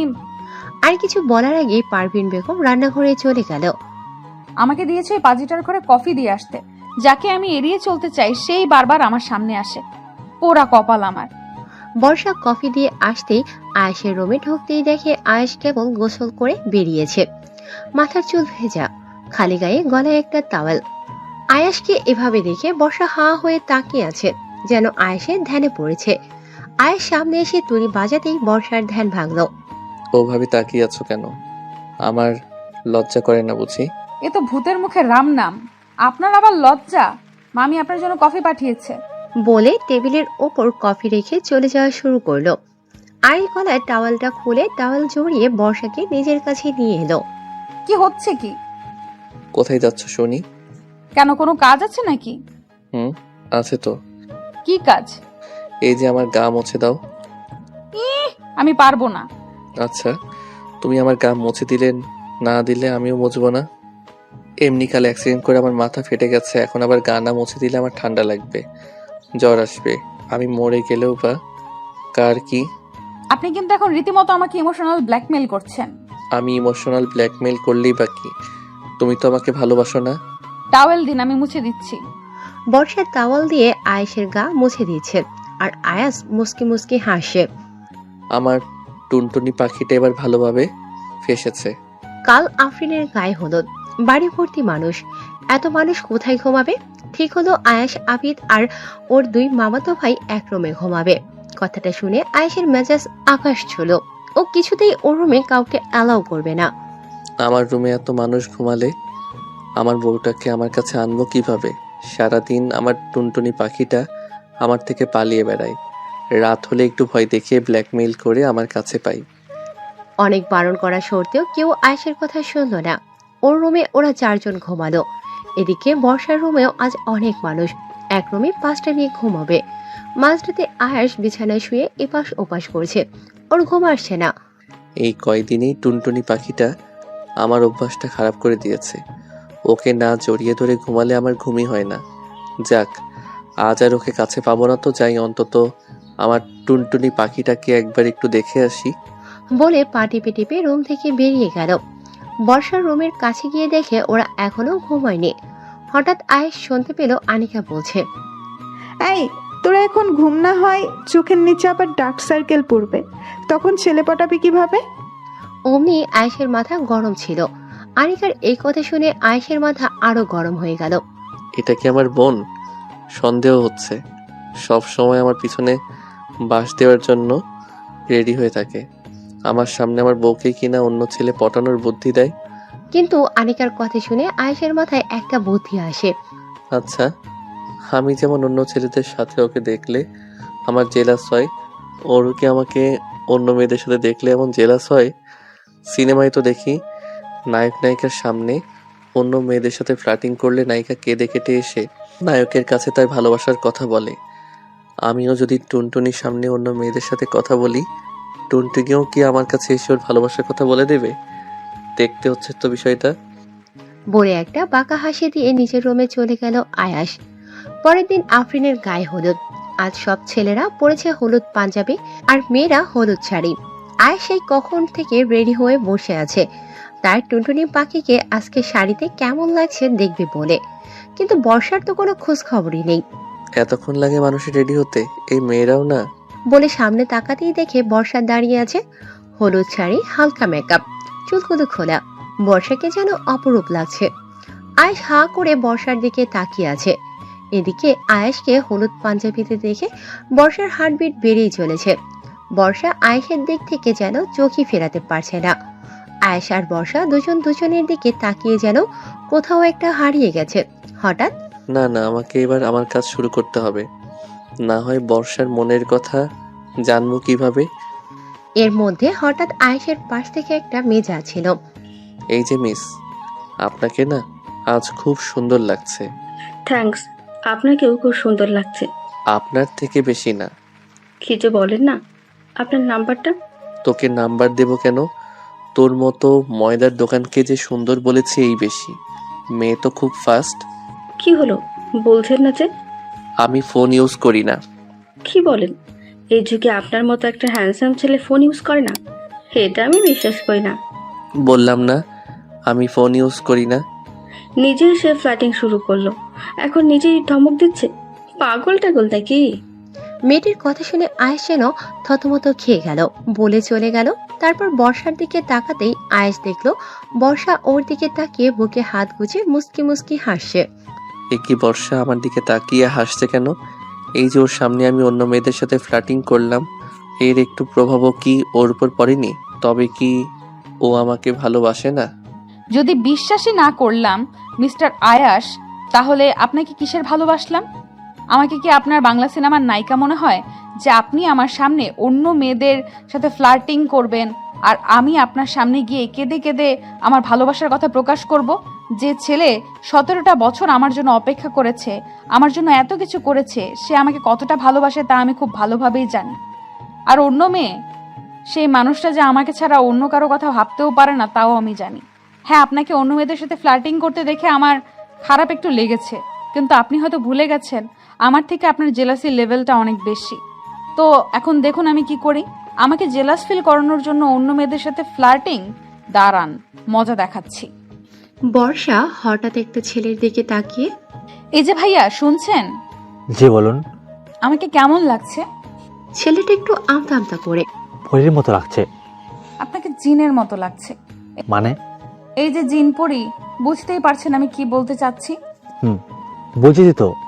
বলে একটা মুস্কি হাসি দিল। এদিকে বর্ষার সাথে অন্য একটা ছেলেকে দেখে আয়েশের চোখ দিয়ে আগুন ঝরছে।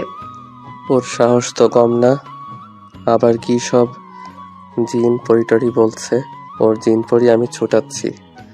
বলে বর্ষার দিকে তেড়ে যেতেই বর্ষা দৌড়ে ওর মামা মানে আয়েশের বাবার পাশে গিয়ে দাঁড়ালো। কারণ বর্ষা জানে আয়েশ নিজের বাবার সামনে এসে ওকে কিচ্ছু বলতে পারবে না। আয়েশ শুধু রাগে ফসছে, কিন্তু কিছু বলতে পারছে না। একটু পর রোদেলা আয়েশাকে শুনিয়ে শুনিয়ে একটা ছেলেকে। এমনি আয়েশের মেজাজ গরম, তার মধ্যে আবার এই কথা। আয়েশ এবার আর নিজেকে কন্ট্রোল করতে পারছে না। আয়েশ বর্ষার দিকে তেড়ে যেতেই বর্ষা গিয়ে আয়েশের মায়ের পাশে দাঁড়ালো। একটু পর আবার বর্ষা একটা ছেলেকে। কেন? না, আমার পটটা ক্লিয়ার নাকি ভেজাল আছে সেটা শিওর হয়ে নিতাম। এবার তো আয়েশের রাগ সপ্তম আসমানে। ইচ্ছে করছে এই মেয়েটাকে তুলে এখন একটা আছাড় মারি। বলে বর্ষার দিকে তেড়ে যেতেই বর্ষা আবার গিয়ে আয়েশের বাবার পাশে দাঁড়ালো। গায়ে হলুদের পুরো সময়টা বর্ষা শুধু ছেলেদের সাথে কথা বলেছে, আর আয়াস বর্ষার পেছনে পেছনে ছুটেছে, কিন্তু কিচ্ছু করতে পারছে না।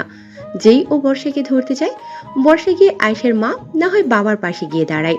ভাই, তোকে এই বুদ্ধি কে দিয়েছিল যে বর্ষাকে জেলাস ফিল করানোর জন্য অন্য মেয়েদের সাথে ফ্লার্টিং করলেই ও এসে তোকে ভালোবাসার কথা বলে দিবে। আয়েশের মন বলে ওঠে। এটা তোর নিজের বুদ্ধি রে ছাগল। সে তাই হোক, তুই একটা মেয়ের সাথে ফ্লার্টিং করেছিস, আর এই মেয়ে এই নিয়ে 10টা ছেলের সাথে। আমি খুব বুঝতে পারছি ও আমার সাথে ইচ্ছে করে এমন করছে, আমার উপর প্রতিশোধ নিচ্ছে। এমনিতেই ওকে আমি অন্য ছেলেদের সাথে সহ্য করতে পারি না, তার উপর 10টা ছেলের সাথে ও এর মধ্যে কথা বলে ফেলেছে। আর পারছি না আমি। কেন যে আমি ওকে জেলাস ফিল করানোর জন্য অন্য মেয়ের সাথে ফ্লার্টিং করতে গেলাম। এখন নিজের আগুনে নিজে পুড়ছি। এত তাড়াতাড়ি অধৈর্য হলে হবে মিস্টার আয়াস? এখনো তো তোমার সবচেয়ে বড় ডোজ বাকি, আর একটু ওয়েট করো সোনা।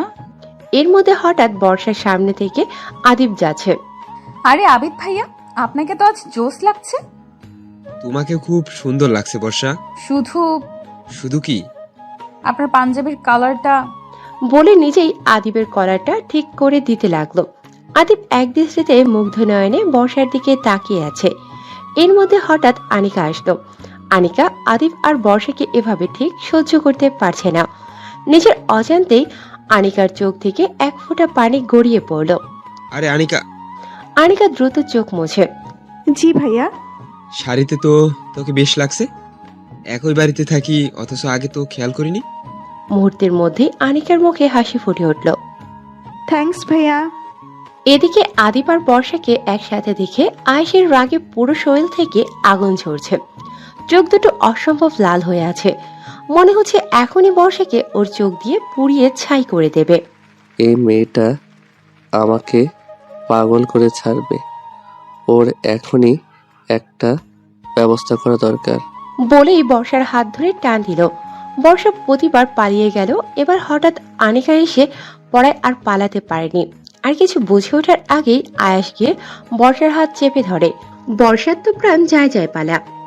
আমি শিওর এই লোকটা এখন আমার উপর প্রচন্ড রেগে আছে। আমাকে নিয়ে এখন কাঁচায় টুপ করে গিলে ফেলবে। ভাজাভাজির কোনো চান্সই নেই। কি করব আমি এখন? এই লোকটার কাছ থেকে আমি এখন বাঁচবো কিভাবে? আয়েশ রাগে গটগট করতে করতে বর্ষাকে টেনে নিয়ে যাচ্ছে। আরে ভাইয়া, বর্ষাকে নিয়ে কোথায় যাচ্ছিস? আয়েশ কোনো কথা না বলে এক মনে হাঁটছে। বর্ষা নিজেকে ছাড়ানোর অনেক চেষ্টা করছে, কিন্তু পারছে না। ও একটা মেয়ে মানুষ হয়ে কিভাবে এত বড় একটা দামড়া ছেলের সাথে পেরে উঠবে? বর্ষাকে টেনে এনে আয়েশের গাড়ির মধ্যে ছুঁড়ে ফেলে দিয়ে নিজের ড্রাইভিং সিটে বসে গাড়ি স্টার্ট দিল। যা ভাবছিলাম তাই। উনি আমাকে মেরে ফেলবে।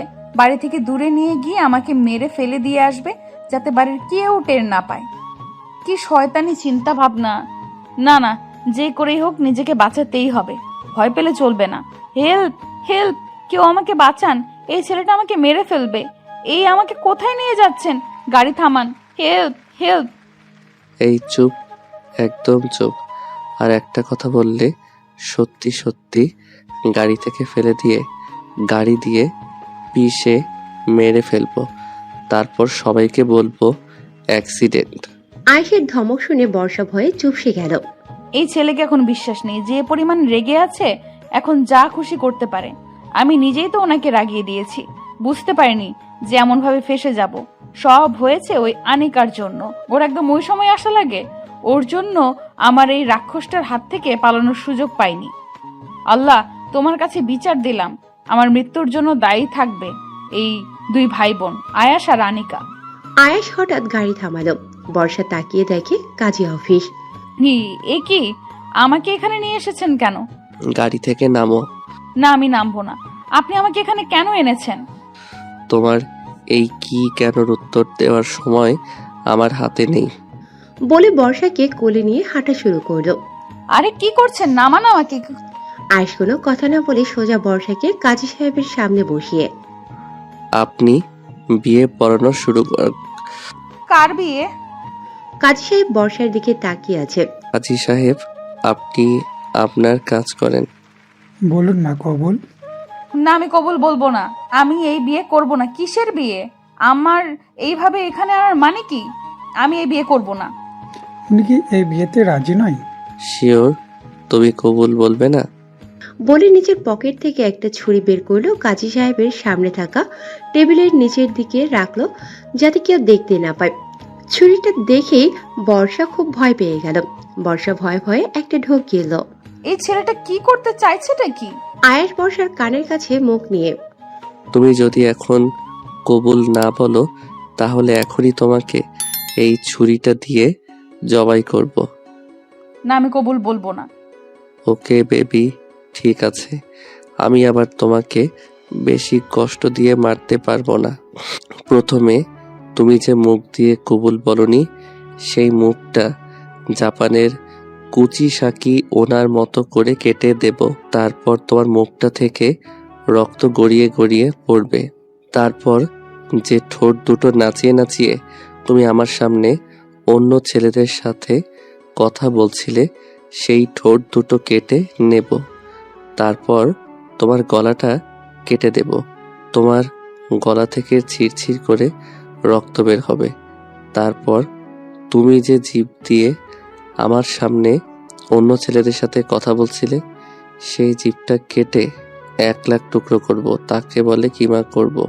জাস্ট এইটুকু বলতেই আয়েশ ছুরিটা আস্তে আস্তে বর্ষার দিকে এগিয়ে নিয়ে যেতে লাগলো। কবুল কবুল কবুল। আয়েশের কথা শুনে বর্ষার শরীরে লোম সব দাঁড়িয়ে গেছে, তাই ভয়ে বর্ষা কবুল বলে দিয়েছে। আয়েশ আর বর্ষার বিয়ের সম্পূর্ণ হলো। গাড়িতে বাইরের দিকে মুখ করে আছে বর্ষা, একটা কথা বলছে না আয়েশের সাথে। একটু আগেও সব ঠিক ছিল, মুহূর্তের মধ্যে কি থেকে কি হয়ে গেল। বর্ষার খুব খারাপ লাগছে। আমি চেয়েছিলাম আয়েশকে বিয়ে করতে, কিন্তু আমি তো এটা চাইনি। আমি তো চেয়েছিলাম বাড়ির সবার দোয়া ভালোবাসা নিয়ে বিয়ে করব। আমি বাবা মায়ের বড় মেয়ে, আমার বিয়ে নিয়ে তাদের কত স্বপ্ন।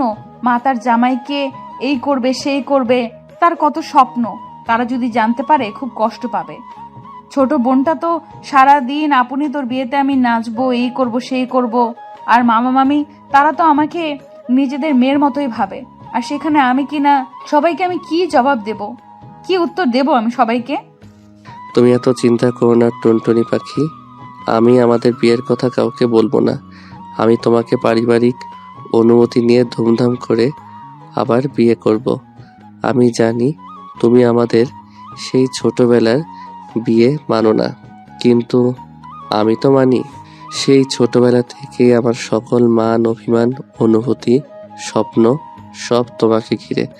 কত বছর পর আমি তোমাকে আবার পেয়েছি। আমি পারবো না তোমাকে আবার হারাতে, কিন্তু তোমাকে হারানোর ভয়ে যে আমাকে প্রতিনিয়ত তাড়া করে বেড়াচ্ছিল, তাই এই বিয়েটা করে রাখলাম। তুই মানো আর না মানো, এখন তুমি আমার লিগ্যাল ওয়াইফ। তুই চাইলেও এখন আর আমার থেকে দূরে যেতে পারবে না। তোমাকে হারানোর ভয়ে আমি আজ একটা স্বার্থপরের মতো কাজ করেছি, আমি জানি। কিন্তু প্লিজ টুনটুনি পাখি, আমাকে মাফ করে দিও প্লিজ। আয়েশ বর্ষাকে বাড়ির সামনে নামিয়ে দিয়ে কোথাও একটা চলে গেল। অনেক রাত অব্দি আয়েশকে আর কোথাও দেখা যাচ্ছে না, কিন্তু যতই রাগ অভিমান থাকুক না কেন, বর্ষার এই বেহাল চোখ দুটো যে শুধু আয়েশকেই খুঁজছে। এখন আর বাড়ি থাকবে কেন? বিয়েটা তো করে নিয়েছে, নিজের নামে স্ট্যাম্পটা আমার নামের উপরে দিয়ে দিয়েছে। এখন আমি ওনার সম্পত্তি কিনা, এখন আর আমাকে চিনবে না। আর এই কয়দিন আমাকে পটানোর জন্য কত ঢং, সব ছেলেরাই এক। মাঝরাত বর্ষার রুমে ওরা 4-5 জন ঘুমিয়েছে। বিয়ে উপলক্ষে বাড়িতে অনেক মানুষ কিনা। বর্ষার কিছুতেই ঘুম আসে না, ও বিছানায় শুয়ে শুয়ে এপাশ ওপাশ করছে আর ভাবছে আজ কি থেকে কি হয়ে গেল। এর মধ্যে বর্ষা অনুভব করলো কেউ ওর মাথায় হাত বুলিয়ে দিয়েছে। তাকিয়ে দেখে আয়াস। বর্ষা হকচকিয়ে ওঠে। আপনি এখানে? আরে আসতে বলো, ওরা উঠে যাবে তো। আপনি এখানে এসেছেন কেন? তোমাকে নিতে। মানে? ভুলে গেলে আজ আমাদের বাসর রাত। বাসর রাতে আর কোন ছেলে বাসর রাতে পৌঁছারা থাকে বলো তো? আমি আপনার সাথে কোথাও যাব না। ভালোই ভালোই চলো বলছি, না হয় আমি কিন্তু বাড়ির সবাইকে আমাদের বিয়ের কথা জানিয়ে দেব। তখন কি হবে বুঝতেই পারছো। কোথায় যেতে হবে চলুন বলে উঠে হাঁটা ধরলো। এই তো বাছা, লাইনে আসো বলে বর্ষাকে কোলে তুলে নিল। আরে কি করছেন, নামান আমাকে। এই বাসর রাতে আমার বউ তার স্বামী থাকতে হেঁটে হেঁটে যাবে? আমি আমার ছোট্ট কিউট মিষ্টি বউটাকে এত কষ্ট দিতে পারি বলো? ঢং যত, সেই তো আমাকে বাড়ির সামনে নামিয়ে দিয়ে কোথায় হাওয়া হয়ে গেলেন, আর কোনো খোঁজ নেই আপনার। বর্ষার কথা শুনে কোনো উত্তর না দিয়ে আয়েশ বর্ষাকে কোলে তুলে নিয়ে হাঁটা ধরল। আয়েশ বর্ষাকে কোলে নিয়ে ছাদের চিলে কোঠার রুমটিতে নামালো। বর্ষার সামনের দিকে তাকিয়ে অবাক। পুরো রুমটা জ্বলন্ত মোমবাতি দিয়ে সাজানো আর লেখা আই লাভ ইউ টুনটুনি। তারপর বর্ষার হাতে একটা প্যাকেট দিল। এটা কি? খুলে দেখো। বর্ষা প্যাকেটটা খুলে দেখে তো অবাক। এটা তো সেই শাড়িটা যেটা তুমি শপিং মলে হা করে দেখছিলে। আমি দেখেই বুঝেছিলাম শাড়িটা তোমার অনেক পছন্দ হয়েছে। তখনই শাড়িটা কিনে নিয়ে এসেছিলাম, কিন্তু অপেক্ষায় ছিলাম যে সঠিক সময় তোমাকে শাড়িটা দেব। আর আজ রাতের থেকে সঠিক সময় তো আর হতে পারে না। কিন্তু এই যে সব আপনি কখন করলেন? ওই যে যখন তোমাকে বাসার সামনে নামিয়ে দিয়ে হাওয়া হয়ে গিয়েছিলাম, তখন আমার রুমে তো 3-4 জন ঘুমাবে, সেখানে তো তোমাকে নিতে পারবো না। আর আজ আমার বাসর রাত, কোনো মতেই আমার বাসর রাতে বউ ছাড়া থাকা যাবে না। কি করব ভাবতে ভাবতেই চিলেকোঠার ঘরটির কথা মনে পড়লো। হয়তো খুব সুন্দর কিছু করতে পারিনি, কিন্তু এইটুকু সময়ে যতটুকু পেরেছি করেছি। তা ময়লা ছিল এই ঘরটায়, সেইগুলো পরিষ্কার করতে করতে অনেক সময় চলে গেছে। না হয় আর একটু কিছু করতে পারতাম। আয়েশের কথা শুনে বর্ষার চোখ দুটো ছলছল করে উঠল। মানুষটা আমাকে এত ভালোবাসে? আমার উত্তরটা কিন্তু এখনো পেলাম না। কিসের উত্তর? এই যে লেখাটার, এটার তো একটা উত্তর আছে, তাই না? জানি না। আচ্ছা মানলাম জানো না, কিন্তু এখন কি আমরা আমাদের বাসরাতটা শুরু করতে পারি? মানে বোঝাচ্ছি তোমাকে। বলে বর্ষার কোমর ধরে টেনে নিজের কাছে নিয়ে আসলো। বর্ষার চুলগুলো ওর কানে গুজে দিয়ে এখন আমি আমার বউকে আদর করব। কিসের বউ? আপনি আমাকে ভয় দেখিয়ে জোর করে বিয়ে করেছেন, এই বিয়ে আমি মানি না। তুমি মানো আর নাই মানো, এখন তুমি আমার লিগ্যাল ওয়াইফ। আর এখন আমার বউয়ের সাথে যে কোনো কিছু করার অধিকার আমার আছে। তুমি বুঝতেই পারছো আমি ঠিক কি বোঝাতে চাচ্ছি। উফ বউ, আমি আর পারছি না। আমি এই শীতে এই রাতে গোসল করতে পারবো না। ছি। বর্ষার কথা শুনে আয়াস খিলখিল করে হেসে উঠল। সিসি বউ, তুমি এত নোংরা কথা চিন্তা করো? তোমার মাথায় এইসব কথা ঘুরছিল বউ? তুমি কি ভেবেছিলে যে আমি তোমার সাথে এখন কি করব যাতে তোমার গোসল করা লাগবে? উফ সরি বউ, ওসব করার পর তো গোসল করা ফরজ হয়ে যায়। কিন্তু আমি ভাবিনি যে ওসব কিছু করব আজকে। কিন্তু তোমার চিন্তা ভাবনা তো আমার থেকেও ফাস্ট বউ। আয়েশের কথা এবার বর্ষার লজ্জায় মাটির সাথে মিশে যেতে ইচ্ছে করছে। আমি মুখ ফসকে এটা কি বলে ফেললাম? লজ্জায় বর্ষার মুখ লাল হয়ে গেছে। তা বউ, তুমি যখন চাচ্ছ তখন আর দেরি করে লাভ কি? শুভ কাজে দেরি করতে নেই, চলো তোমার গোসল করার ব্যবস্থাটা করেই দেই। বলে বর্ষার দিকে এক পা করে আগাতে শুরু করলো, আর বর্ষা এক পা করে পিছিয়ে যেতে থাকলো। এই আমার দিকে আগাবেন না বলে দিচ্ছি, দূরে যান দূরে যান। কেন বউ, এখন লজ্জা পাচ্ছ কেন? কাছে এসো। ইস বউ, তোমাকে লজ্জা পেলে যে কি কিউট লাগে, একদম নেশা ধরে যায়, নিজেকে সামলানো দায় হয়ে পড়ে। বর্ষা পিছিয়ে যেতে যেতে দেয়ালে পিঠ থেকে গেছে, এখন আর যাওয়ার জায়গা নেই। এখন আর কোথায় পালাবে বউ? এখন তো আমার কাছে আসতেই হবে, টুনটুনি পাখিটা আমার। হঠাৎ বর্ষা আয়েশের শার্টের কলার ধরে নিজের কাছে নিয়ে আসলো। আমি আর পারছি না বেবি, কাছে এসো। বর্ষার হঠাৎ এমন কাণ্ডে আয়েশ হতভম্ব। বর্ষার কথা শুনে আয়েশের চোখগুলো গোল গোল হয়ে গেছে। আমি ভুল শুনলাম না তো? কি বলছে এইসব এই মেয়েটা? এবার আয়েশ এক পা করে পিছিয়ে যাচ্ছে, আর বর্ষা এক পা করে আয়েশের দিকে এগিয়ে যাচ্ছে। আয়েশ বর্ষাকে ওর দিকে এভাবে যেতে দেখে খুব ঘাবড়ে গেছে। আয়েশের কপালে বিন্দু বিন্দু ঘাম এসে জমা হয়েছে। কি হলো বেবি, ভয় পাচ্ছ কেন? আমি না তোমার বউ, আমাকে আদর করবে না সোনা? এখন দূরে যাচ্ছ কেন বেবি? Come on baby. হঠাৎ আয়েশকে ধাক্কা দিয়ে নিচে ফেলে দিল বর্ষা। তারপর আয়েশের গায়ের উপর উঠে বসলো। আলতোভাবে আয়েশের কপালের উপর থেকে আঙুল নামিয়ে আয়েশের বুকের কাছে আনলো। তারপর আয়েশের শার্টের বোতাম খুলতে শুরু করলো। আয়েশ একটা শুকনো ঢোক গেলে কি করছো? নিজের স্বামীকে আদর করছি, দেখছো না? তোমার আর আমার ফরজ গোসল করার ব্যবস্থা করছি। বেবি, ডিস্টার্ব করো না, আমাকে আদর করতে দাও। আয়েশ কল্পনায়ও কখনো বর্ষাকে এভাবে কল্পনা করেনি। হঠাৎ বর্ষার এমন রূপ ওর ঠিক হজম হচ্ছে না। ওর কোথায় যেন একটা খটকা লাগছে। একটু আগেই তো মেয়েটা খুব ভয় পাচ্ছিল। হঠাৎ কি হলো মেয়েটার? তবুও কিছু বলল না, কারণ বর্ষা আজ নিজে থেকে ওর কাছে আসতে চাইছে। ও চায় বর্ষার ভালোবাসার পরশে আজ পাগল হয়ে যেতে। কত বছরের অপেক্ষা আজ পূর্ণতা পাবে। বর্ষা আয়েশের শার্টটা খুলে ছুঁড়ে ফেলে দিল। তারপর আয়েশের বুকে নিজের মুখ ডুবিয়ে দিল। আহ বলে গগন বিদারী এক চিৎকার দিয়ে উঠল, কারণ বর্ষা ওর বুকে সজোরে কামড় বসিয়ে দিয়েছে। আয়েশের বুকে বর্ষার দাঁতগুলো একদম বসে গেছে। মনে হচ্ছে এখনই রক্ত বের হবে। কি ভেবেছিলেন আমি আপনাকে আদর করব?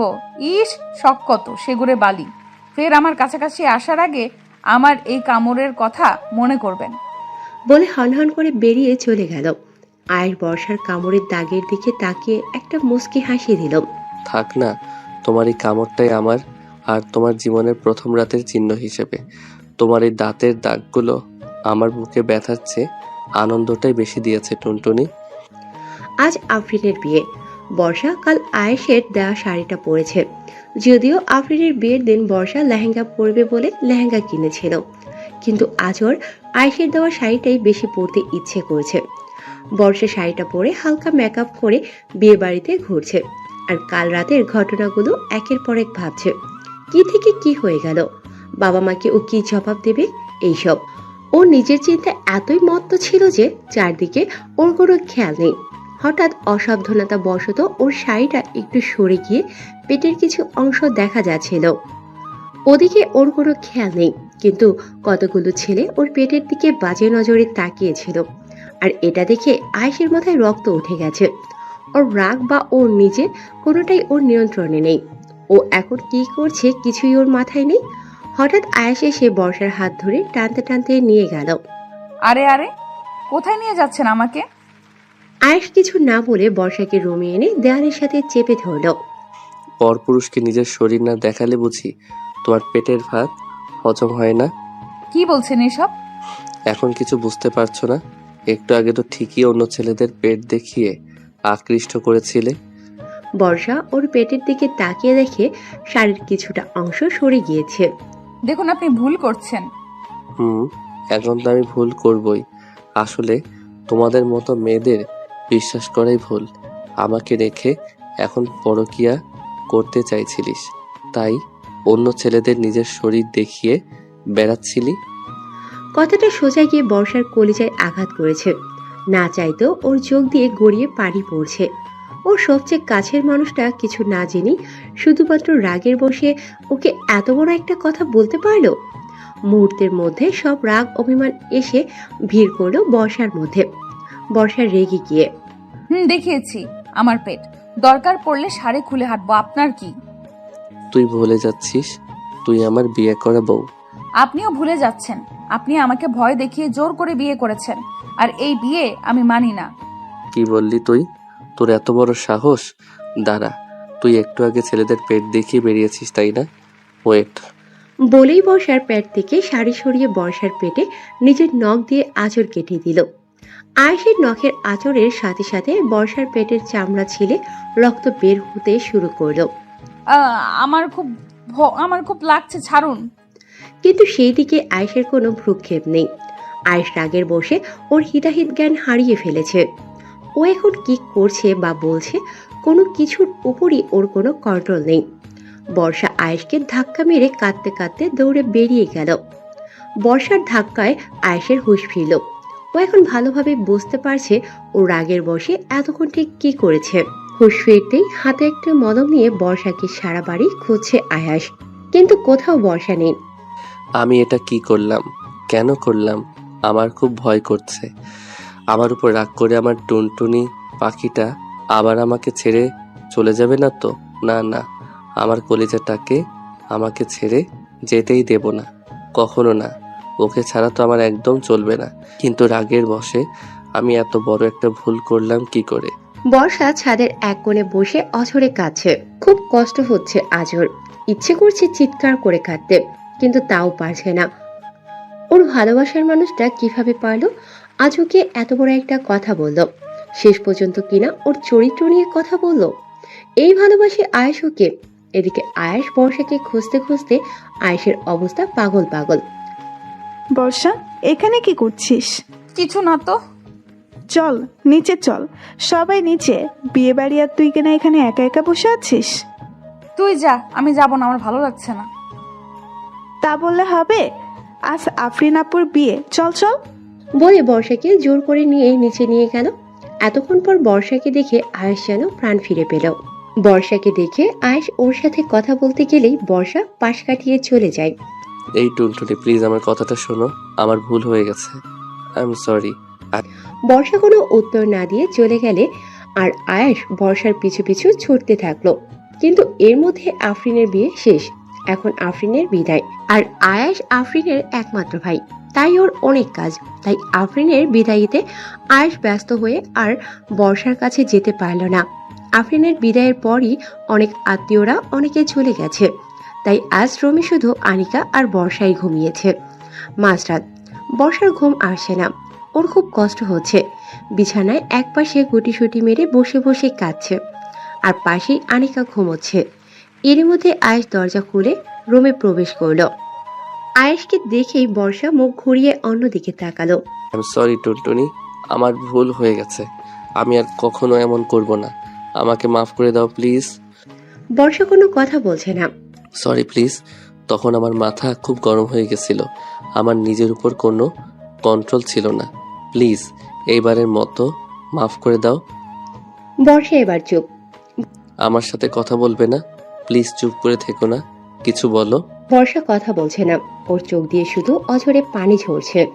প্লিজ কেঁদো না, তোমার চোখের পানি আমার সহ্য হয় না, আমি ভুল করেছি, আমাকে যা খুশি শাস্তি দাও, কিন্তু চুপ করে থেকো না, তোমার এই চুপ করে থাকা আমাকে বেশি কষ্ট দেয়, স্পিক আপ ড্যাম ইট। আয়েশের চিৎকার শুনে আনিকা ধরফড়িয়ে উঠে বসলো। এই দেখো টুনটুনি, আমি কান ধরছি, আমি আর এমন কখনো করব না, তবুও আমার সাথে কথা বলো, 1 2 3। আনিকা ঘুম থেকে উঠে আয়েশের অবস্থা দেখে হা হয়ে গেছে। যে ছেলে কখনো মাথা নত করেনি, আনিকা সহ বাড়ির ছোটরা যার সামনে কান ধরে উঠবোস করতো, সে কিনা আজ বর্ষার সামনে কান ধরে উঠবোস করছে। আনিকা চোখ ঢোলে। আমি কি ভুল দেখছি নাকি ভাইয়া? তুই উঠেছিস? দেখ না বর্ষা আমার সাথে কথা বলছে না। তো তুমি সেই ছেলে বর্ষা, যার কথা বলেছিল যে বর্ষা ওকে পছন্দ করে? এখন কি ওইসব কথার সময় নাকি? আমি সেই ছেলে। তাহলে এখন বুঝতে পারছি যে ভাইয়া কেন ওই দিন আমার উপর রাগ করেছিল। এর জন্যই আমাকে সেদিন ঘরের শত্রু বিভীষণ বলেছিল। আয়েশ বর্ষাকে হাত ধরে টেনে রুমের বাইরে বের করে দিল। ঢং বন্ধ করুন। আমার চরিত্র তো খারাপ, তাহলে কেন এসেছেন আমার কাছে? আমাকে বিশ্বাস করে ভুল করেছেন, আর বিশ্বাস করতে হবে না আমাকে। কালই আমি এই বাড়ি থেকে চলে যাব, আর আমাদের বিয়ে হয়েছে কেউ তো আর জানে না। ডিভোর্স পেপারটা পাঠিয়ে দিয়েন, আমি সই করে দেব। ডিভোর্স? তোমাকে আমি কোনোদিন ডিভোর্স দেব না, মরে গেলেও না। তুমি আমার, শুধু আমার। তোমাকে আমি আমাকে ছেড়ে কোথাও যেতেই দেব না। বলে আয়েশকে আর কিছু বলতে না দিয়ে আয়েশের মুখের উপর দরজাটা বন্ধ করে দিল। বলে দরজার সামনে বসে পড়ল, যাতে বর্ষার রুম থেকে বের হলেই আয়েশ ওকে দেখতে পায় আর বর্ষা ওকে ছেড়ে না যেতে পারে। বর্ষা ভাইয়া অনেক কষ্ট পাচ্ছে, তুই এমন করিস না ভাইয়ার সাথে। তোর ভাইকে আমি এত সহজে মাফ করব না। তোর ভাই কি করেছে জানিস? কি এমন করেছে ভাইয়া? তোর ভাই আমাকে চরিত্রহীনা বলেছে। আমার মতো মেয়েদের বিশ্বাস করে ভুল করেনি। তারপর আমার সাথে কি করেছে দেখ। বলে বর্ষা নিজের পেটের উপর থেকে কাপড়টা একটু সরিয়ে আয়েশের নখের আঁচড়গুলো আনিকাকে দেখালো। কি ভাইয়া এসব করেছে? তাহলে ঠিকই আছে, ভাইয়াকে এত সহজে মাফ করবি না, একদম না। সকালে ঘুম থেকে উঠেই বর্ষা ব্যাগ গুছিয়ে বের হলো, ও আজ চলে যাবে। বর্ষা সিঁড়ি থেকে ব্যাগ নিয়ে নামছে। প্লিজ আমাকে ছেড়ে যেও না, আমি মানছি তো আমি ভুল করেছি। তুমি আমাকে যা শাস্তি দিবে আমি মাথা পেতে নেব, তবুও আমাকে ছেড়ে যেও না। কিরে বর্ষা, সকাল সকাল ব্যাগ গুছিয়ে কোথায় যাচ্ছিস? চলে যাচ্ছি। আফরিন আপুর বিয়ের জন্য এসেছিলাম, বিয়ে শেষ চলে যাচ্ছি। হঠাৎ আয়েশ বর্ষাকে সবার সামনে জড়িয়ে ধরে। প্লিজ আমাকে ছেড়ে যেও না, আমাকে এত বড় শাস্তি দিও না। এত বছর আমি তোমার জন্য অপেক্ষা করেছি, আমি এবার তোমাকে পেয়েও হারাতে পারবো না। বলছে আর বাচ্চাদের মতো কান্না করছে। বাড়ির সবাই হতবাক হয়ে আয়েশের কাণ্ড দেখছে। যে ছেলেকে কোনোদিন কাঁদতে দেখেনি, আজ সেই ছেলে বর্ষার জন্য কাঁদছে। যে ছেলের রাগের জন্য বাড়ির সবাই ওকে ভয় পায়, সেই ছেলে আজ বর্ষার রাগ ভাঙাতে ব্যস্ত। মা, ও মা, দেখো না, আমার টুনটুনি পাখিটা আবার আমাকে ছেড়ে চলে যেতে চাইছে। ও ফুপি, দেখো না, তোর মেয়ে কাল থেকে আমার সাথে কথা বলছে না। ওকে বলো না আমার সাথে একটু কথা বলতে। বলো না, এত রাগ করে না বউ, একটু কথা বলো না আমার সাথে। আমাকে গালাগালি করো, মারো, বকো, যা খুশি করো, তবুও একটু কথা বলো। তোমার এই চুপ থাকাটা আমার ভিতরে প্রচন্ড যন্ত্রণা দিচ্ছে। বর্ষার সবার সামনে দাঁড়িয়ে থাকতে এবার কেমন যেন অস্বস্তি লাগছে। সবাই ওদের দিকে কেমন করে তাকিয়ে আছে। বর্ষা দ্রুত আয়েশকে সরিয়ে রুমে চলে গেল। আয়েশও বর্ষার পিছু পিছু গেল। বর্ষার দরজা আটকাবে, আয়েশ এমন সময় দরজাটা ধাক্কা দিয়ে ভেতরে ঢুকলো। এই টুনটুনি, কেঁদো না, তোমার চোখের পানি আমার একদম সহ্য হয় না। এর মধ্যে ভাইয়া তোদের বাবা নিচে ডাকছে। এসব কি হচ্ছে আয়াস? তোর বুদ্ধি জ্ঞান কি সব লুপ পেয়েছে? বর্ষার সাথে তুমি সবার এমন করছো কেন? ছি ছি আয়াস, তোর কাছ থেকে এটা আশা করিনি আমি। উনি না এখন আমাদের বিয়ের ব্যাপারে সব বলে দেয়, কি জবাব দেব আমি সবাইকে? সবাই খুব কষ্ট পাবে। আমি বর্ষাকে ভালোবাসি, আমি বর্ষাকে বিয়ে করতে চাই বাবা। তুমিও কি তাই চাও বর্ষা? এখন না, আমার টুনটুনি পাখিটা আবার না বলে দেয়। এমনি আমার উপর প্রচন্ড রাগ করে আছে। তাহলে তো আমাকে বাধ্য হয়ে আমাদের বিয়ের কথাটা সবাইকে বলতে হবে, কারণ আমি আমার টুনটুনি পাখিটাকে কোনোভাবেই হারাতে পারবো না, কোনোভাবেই না। আমিও আয়েশকে বিয়ে করতে চাই। যাক, আলহামদুলিল্লাহ, আমার টুনটুনি পাখিটা এই বিয়েতে না করেনি। বর্ষা কোনো কথা বলছে না, শুধু কাঁদছে। বর্ষার কথা শুনে সবাই খুব খুশি। পারভিন বেগম অনেক আগে থেকেই চাইতো বর্ষাকে নিজের ছেলের বউ করতে, কিন্তু বর্ষা আয়েশকে একদম পছন্দ করতো না। আয়েশের জন্যই তো এত বছর এ বাড়িতে আসেনি। বর্ষা তাই পারভিন বেগমের মুখ ফুটে কিছু বলতেও পারতো না।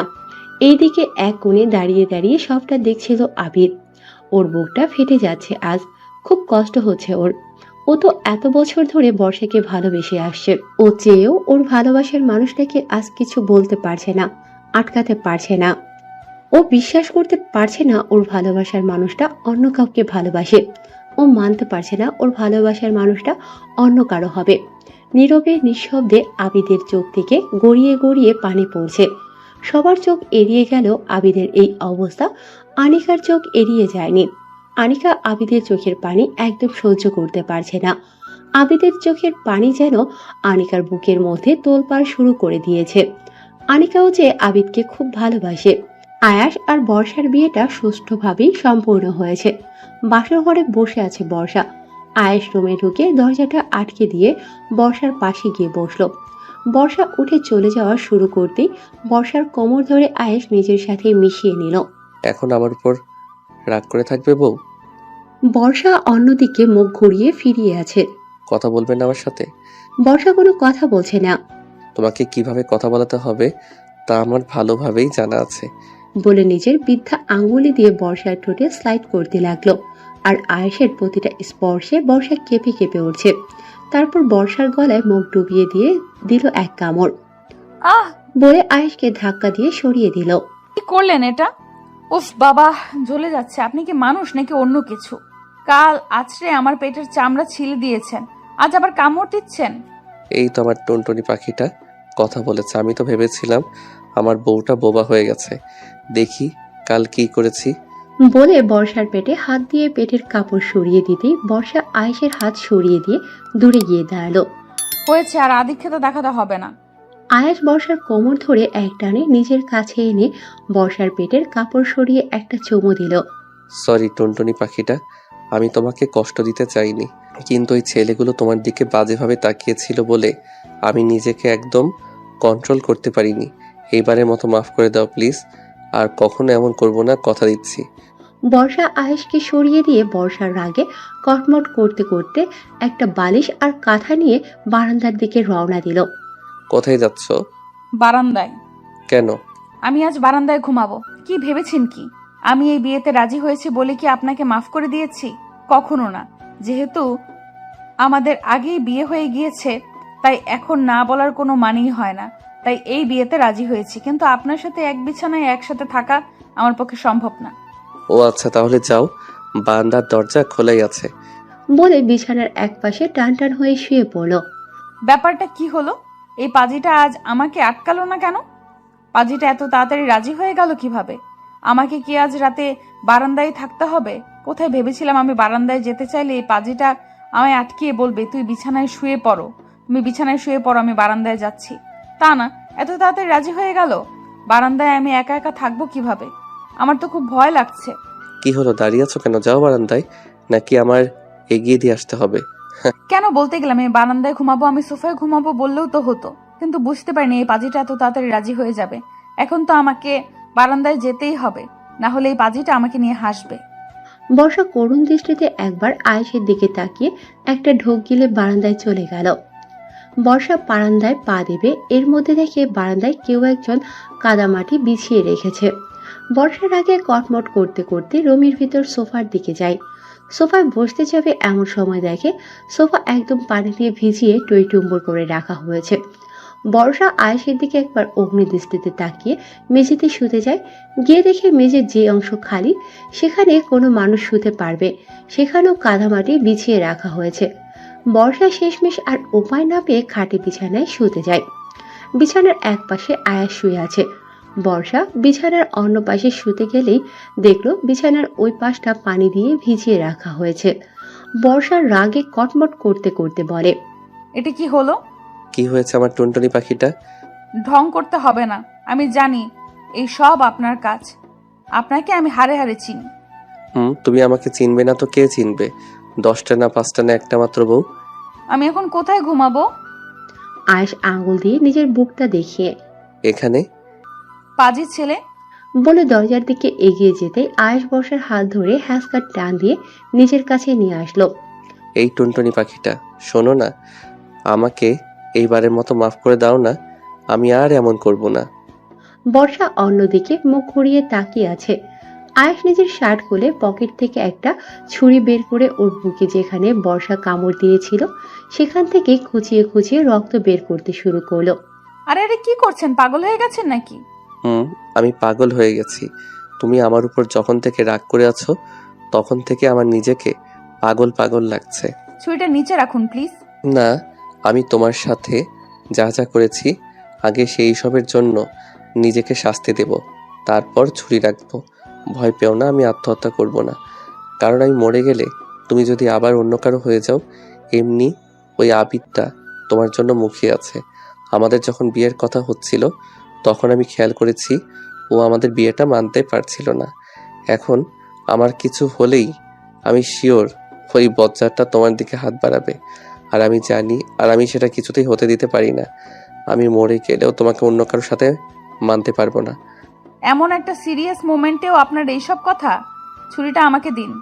আগে বললো আমাকে মাফ করে দিয়েছো। করেছি। সত্যি তো?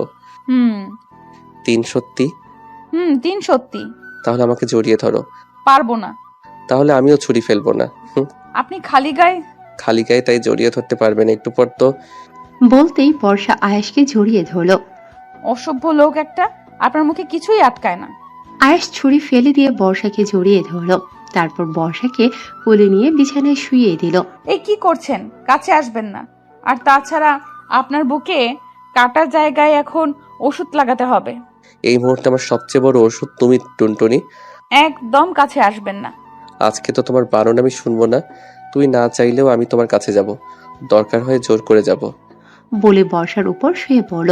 তারপর বর্ষার ঘাড়ে গলায় অজস্র চুমুতে ভরিয়ে দিল।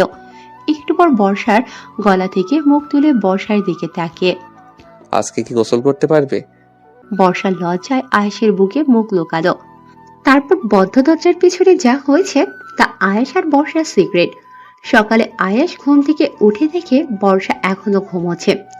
আয়েশ বর্ষার কপালে একটা চুমু দিতেই বর্ষারও ঘুম ভেঙে গেল। গুড মর্নিং আমার টুনটুনি পাখিটা। Good morning. কখন উঠেছেন? তুমি আমাকে এই আপনি বলাটা কবে থেকে ছাড়বা বলো তো? ধুর, সকালে আমার মুডটাই দিলে খারাপ করে। বলে রেগে বিছানা ছেড়ে উঠতে গেলেই বর্ষা আয়েশকে জড়িয়ে ধরল। I love you. কি বললে? তুমি আমাকে আই লাভ ইউ বললে? আমি আমার কানকে বিশ্বাস করতে পারছি না। বলে অজস্র চুমুতে বর্ষার চোখ, নাক, মুখ, গলা ভরিয়ে দিতে লাগলো। এই কি করছো? কি ছাড়ো আমাকে। এখন আর ছাড়াছাড়ি নেই, এখন আমি আর একবার তোমার কাছে যেতে চাই। বর্ষা দৌড়ে উঠে ওয়াশরুমের কাছে গিয়ে, কাল সারা রাত আমাকে জ্বালিয়ে তোমার শান্তি হয়নি? আগামী 1 মাস তুমি আমার ধারে কাছে আসবে না। আমি এখনই আসবো। বলে বিছানা থেকে উঠে দাঁড়াতেই বর্ষা একটা ভেঙচি দিয়ে দৌড়ে ওয়াশরুমের ভেতর চলে গেল। বর্ষা ওয়াশরুম থেকে বেরিয়ে আয়নার সামনে দাঁড়িয়ে নিজের চুল আঁচড়াচ্ছে। আয়েশ পেছন থেকে এসে বর্ষাকে জড়িয়ে ধরে বর্ষার পেটের উপর হাত রাখলো। অবশেষে তুমি আমার। আমি সেই তো ছোটবেলা থেকেই তোমার। ইস, এতদিন তো নিজেকে আমার থেকে দূরে রাখার জন্য কত চেষ্টাই না করেছো। আমি যখন শৈশবে ছিলাম তখনও আমার সবটা জুড়ে তুমি ছিলে। আমি যখন শৈশব থেকে কৈশোরে পদার্পণ করেছিলাম তখনও আমার সবটা জুড়ে তুমিই ছিলে। আমি যখন কৈশোর থেকে যৌবনে পা রেখেছিলাম তখনও আমার সবটা জুড়ে তুমিই ছিলে। তুমি সেই ব্যক্তি যে সর্বপ্রথম আমার মনটা চুরি করে নিয়েছিলে। তুমি আমার জীবনের প্রথম পুরুষ, আর ইনশাল্লাহ শেষ পুরুষও হবে। বলে এতদিন আমাকে এত কষ্ট দিলে কেন? ওই যে তোমার রাগটাকে খুব ভয় পেতাম, আর তুমি আর আবিদ ভাইয়া যা শুরু করেছিলে তাতে আমি খুব ভয় পেয়ে গেছিলাম। ভেবেছিলাম তোমার থেকে দূরে যাওয়াটাই নিরাপদ। না হয় আমার জন্য হয়তো তুমি নিজেই তোমার কোনো ক্ষতি করে ফেলবে, আর আমার জন্য তোমার ক্ষতি হবে এটা আমি কখনো চাই না। এখন ভয় পাও না আমার রাগকে? না। কেন? বর্ষা পেছনে ঘুরে আয়েশের কপালে একটা চুমু দিয়ে। কারণ এখন আমি জানি তোমার রাগের মধ্যে লুকিয়ে আছে আমার প্রতি অসম্ভব ভালোবাসা। আই লাভ ইউ টুনটুনি পাখিটা। I love you too. Ayesh বর্ষাকে জড়িয়ে ধরে। ছাদের এক কোণে দাঁড়িয়ে সিগারেট খাচ্ছে আবিদ। এমনিতেও ও কখনো সিগারেট ছুঁয়েও দেখে না, কিন্তু আজ ওর খুব কষ্ট হচ্ছে। ও নিজের চোখের সামনে নিজের ভালোবাসার মানুষকে অন্য কারো হতে দেখেছে। আবিদ ওর বন্ধুদের কাছে শুনেছে যে সিগারেটের ধোঁয়ায় নাকি নিজের সব দুঃখ কষ্ট উড়িয়ে দেওয়া যায়। তাই সিগারেটের ধোঁয়ায় নিজের কষ্টগুলো থেকে পরিত্রাণ পাওয়ার ব্যর্থ চেষ্টা করছে। কাল সারা রাত ঘুম হয়নি ওর। চোখের নিচে কালো দাগ পড়ে গেছে, চুলগুলো উস্কো খুস্কো। এই দুদিনে আবিদের মুখটা শুকিয়ে গেছে। আবিদ আনমনে এক দৃষ্টিতে আকাশের দিকে তাকিয়ে, আমিও তো ভালোবেসেছিলাম, আমার ভালোবাসায় তো কোনো খাত ছিল না, তবে কেন আমার ভালোবাসার মানুষ আজ অন্য কারো? আমিও তো সেই ছোট্টবেলা থেকেই বর্ষাকে ভালোবেসেছি, ও কেন আমাকে ভালোবাসতে পারলো না? আমি তো সেই ছোটবেলা থেকেই বর্ষার জন্য অপেক্ষা করেছি, বারবার একটা বার ওকে দেখার জন্য ছুটে গিয়েছি গ্রামে। আমার ভাগ্য কেন আমার সহায় হলো না? কি অপরাধ ছিল আমার? পেছন থেকে আনিকা। আবিদ ভাইয়া, আবিদের এখন এই মুহূর্তে কারো সাথে কোনো কথা বলতে ইচ্ছে করছে না। এই মুহূর্তে ও একটু একা থাকতে চায়। তাই কোনো কথা না বলে আনিকার পাশ কাটিয়ে চলে যেতে নিলে আনিকা আবিদকে জড়িয়ে ধরে কেঁদে দিল। ভাইয়া তোমার কষ্ট আমার একদম সহ্য হচ্ছে না, আমি তোমাকে এভাবে দেখতে পাচ্ছি না ভাইয়া। আবিদ মূর্তির মতো দাঁড়িয়ে আছে, ওর মুখ থেকে কোনো কথা বের হচ্ছে না। আমি তোমাকে ভালোবাসি ভাইয়া, খুব ভালোবাসি। সেই ছোটবেলা থেকে আমি তোমাকে ভালোবাসি। প্লিজ ভাইয়া, পেছনের কথা তুমি ভুলে যাও আর আমাকে একটা সুযোগ দাও। আমি তোমার সব কষ্ট ভুলিয়ে দেওয়ার চেষ্টা করব। আমি জানি এসব কথা বলার এখন সঠিক সময় না, কিন্তু আমি যে তোমাকে এই অবস্থায় আর দেখতে পাচ্ছি না। তোমাকে এভাবে দেখে আমারও খুব কষ্ট হচ্ছে আজ। তোকে কি বলবো, আমার ভাষা নেই, কিন্তু আমাকে মাফ করিস। তোকে দেওয়ার মতো আজ আমার কাছে কিছুই নেই। আমার মন প্রাণ সবটা জুড়ে যে ছিল সে আজ অন্য কারো। আমি পারিনি তাকে আমার নিজের করে নিতে, আমি পারিনি। বলে আনিকাকে ছাড়িয়ে চলে গেল। আনিকা এক দৃষ্টিতে স্তব্ধ হয়ে আবিদের চলে যাওয়ার দিকে তাকিয়ে আছে। বর্ষা বিছানার উপর বসে আছে। আমার টুনটুনি পাখিটা কি রাগ করেছে?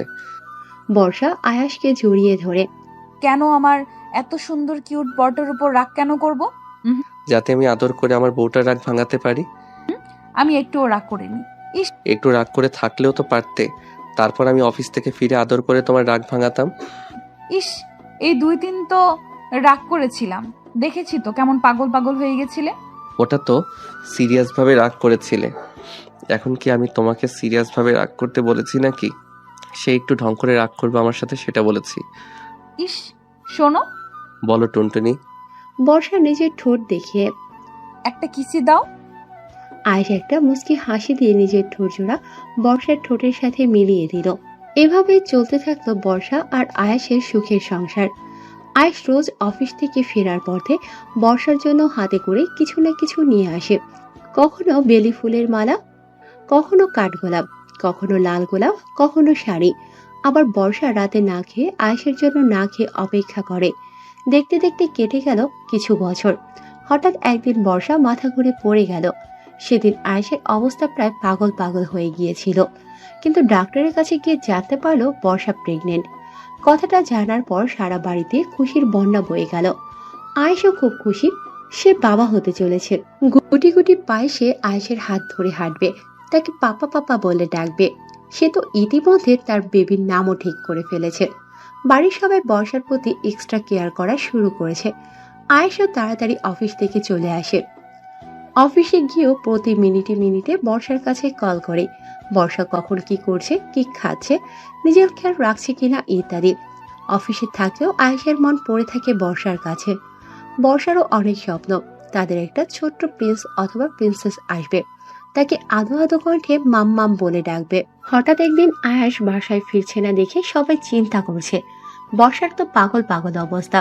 সবাই বর্ষাকে এত করে বোঝাচ্ছে এই অবস্থায় ওর এত টেনশন করা ঠিক না, কিন্তু ও কারো কথা শুনছেই না। অবশ্য টেনশন কি মানুষ ইচ্ছে করে করে? টেনশন আপনা আপনি চলে আসে। হঠাৎ কেউ একজন কল করে বলল আয়েশ অ্যাক্সিডেন্ট করেছে, হসপিটালে ভর্তি। সাথে সাথে বর্ষা চিৎকার করে উঠল, হন্তদন্ত হয়ে ছুট লাগালো হসপিটালে যাবে। সবাই বর্ষাকে রেখে হসপিটালে চলে যেতে চাইল, কিন্তু শেষ পর্যন্ত বর্ষার জোড়াজুড়িতে আর রেখে যেতে পারল না ওকে। কিন্তু হসপিটালে গিয়ে দেখে লিফট ওপরে। এদিকে আয়েশের চিন্তায় চিন্তায় বর্ষা তো পাগল হয়ে গেছে। সে আর লিফটের অপেক্ষা না করে সিঁড়ি দিয়ে ওঠা শুরু করলো। তাড়াহুড়ো করে উঠতে গিয়ে হঠাৎ পা পিছলে পড়ে গেল সিঁড়ি থেকে। আয়েশের সামনে বাড়ির সবাই দাঁড়িয়ে আছে, শুধু নেই বর্ষা। আয়েশের তেমন গুরুতর কিছু হয়নি, শুধুমাত্র মাথা ফেটে গিয়েছে, তাই জ্ঞান হারিয়েছিল। মা, আমার টুনটুনি পাখিটাকে দেখছি না, ও কোথায়? সবাই মাথা নিচু করে আছে, কেউ কিছু বলছে না। ওকে তোমরা বাড়িতে রেখে এসেছো? ঠিক করেছো। ওর এই অবস্থা এখানে আসা ঠিক হতো না, কিন্তু তোমরা সবাই তো এখানে। আমার টুনটুনি পাখিটা তো বাড়িতে একা ভয় পাবে। আনিকা, তুই তো বর্ষার কাছে থাকতে পারতি। তোমাদের আসলে কোনো কমন সেন্স নেই। একা একটা মেয়ে, তাও এই অবস্থায় বাড়িতে রেখে এসেছো। আয়েশের কথা শুনে আনিকা আর নিজের কান্না ধরে রাখতে পারল না, হাউমাউ করে কেঁদে দিল। আনিকা, কাঁদছিস কেন? আমি তো একদম ঠিক আছি। ভাইয়া, বর্ষা। এই বর্ষা কি? তোকে না আমি কতবার বলেছি ভাবি বলতে? ভাইয়া, ভাবি। কি হয়েছে আমার টুনটুনির? বর্ষা তোকে দেখতে এসে লিফট না পেয়ে তাড়াহুড়া করে সিঁড়ি থেকে পড়ে গিয়েছে। ও এই হসপিটালে আইসিইউতে আছে। ডাক্তার বলেছে ওর অবস্থা ভালো না। না, আমার বর্ষার কিছু হতে পারে না। কিছু না, আমাকে এখনই আমার টুনটুনি পাখিটার কাছে নিয়ে যাও, এখনই। প্রায় 1 ঘন্টা পর অপারেশন থিয়েটার থেকে একজন ডক্টর বেরিয়ে এলো। পেশেন্টের কন্ডিশন ভালো না, এখনো 2 ব্যাগ রক্ত লাগবে। আয়েশ ডক্টরের পা ধরে, আপনি দরকার হয় আমার শরীর থেকে সব রক্ত নিয়ে নেন, তবুও আমার টুনটুনি পাখিটাকে বাঁচান প্লিজ ডাক্তার। কিন্তু পেশেন্টের রক্তের গ্রুপের সাথে আপনার রক্তের গ্রুপের মিল নেই তো। বর্ষার রক্তের গ্রুপ কি? AB plus. আমার রক্তের গ্রুপ এবি পজিটিভ। আমি দিব রক্ত, চলুন ডাক্তার। কিছুক্ষণ পর একজন নার্স বেরিয়ে এলো একটা বন্ডে সই করানোর জন্য। কেন আমি বন্ডে সই করব কেন? আমি কোনো বন্ডে সই করতে পারবো না। আমার টুনটুনি পাখিটা কোথায়? আমি ওর কাছে যাব। দেখুন, আপনার ওয়াইফ এবং আপনার বেবি দুজনের অবস্থা আশঙ্কাজনক। বেবি বা মায়ের মধ্যে যে কোনো একজনকে বাঁচাতে পারবো, আবার এমনও হতে পারে কেউ বাঁচবে না, তাই এই বন্ডে সই করা প্রয়োজন। এটা হাসপাতালের রুলস। আয়েশ হসপিটালের দরজায় জোরে জোরে লাথি দিচ্ছে। আমি দুজনকেই চাই। আমার বর্ষার কিচ্ছু হতে পারে না, আর আমার বেবিরও কিচ্ছু হবে না। আয়েশ পাগল হয়ে গেছে, বর্ষার এই অবস্থা ও মেনে নিতে পারছে না। সব হয়েছে আমার জন্য। আমাকে দেখতে এসে আমার টুনটুনি পাখিটার আজ এই অবস্থা। আবির, তুই ওকে নিয়ে বাইরে যা। ও নিজেও এখনো সম্পূর্ণ সুস্থ না, আর এরকম করলে ও আরো অসুস্থ হয়ে পড়বে। কোথায় সই করতে হবে আমাকে বলুন, আমি সই করছি। আমি কোথাও যাব না, আমি আমার টুনটুনি পাখিটার কাছে থাকবো। টানা 3 ঘন্টা অপারেশনের পর ডাক্তাররা অপারেশন থিয়েটার থেকে বের হলো। বর্ষার কি অবস্থা ডাক্তার? সরি, আমরা বেবিকে বাঁচাতে পারলাম না। আর বর্ষা? চুপি করে না গেলে কিছু বলতে পারছি না। আপনারা আল্লাহকে ডাকুন। আয়াস ধপ করে মাটিতে বসে পড়ল। তারপর আয়াস দ্রুত উঠে নামাজে দাঁড়ালো। আল্লাহ, তুমি কিছুতেই আমার টুনটুনি পাখিটাকে আমার থেকে কেড়ে নিতে পারো না আল্লাহ। ওকে ছাড়া আমি কি নিয়ে বাঁচবো আল্লাহ, কি নিয়ে বাঁচবো? ওর বদলে তুমি আমার জীবন নিয়ে নিও। বর্ষার জ্ঞান ফিরেছে শুনেই আয়াস দৌড়ে বর্ষার কাছে গিয়ে বর্ষার হাত দুটো ধরে কেঁদে দিল। জানো আমি কতটা ভয় পেয়ে গেছিলাম। মনে হচ্ছিল এই বুঝে আমি তোমাকে হারিয়ে ফেললাম। বুকের বাম পাশটা বড্ড খালি খালি লাগছিল।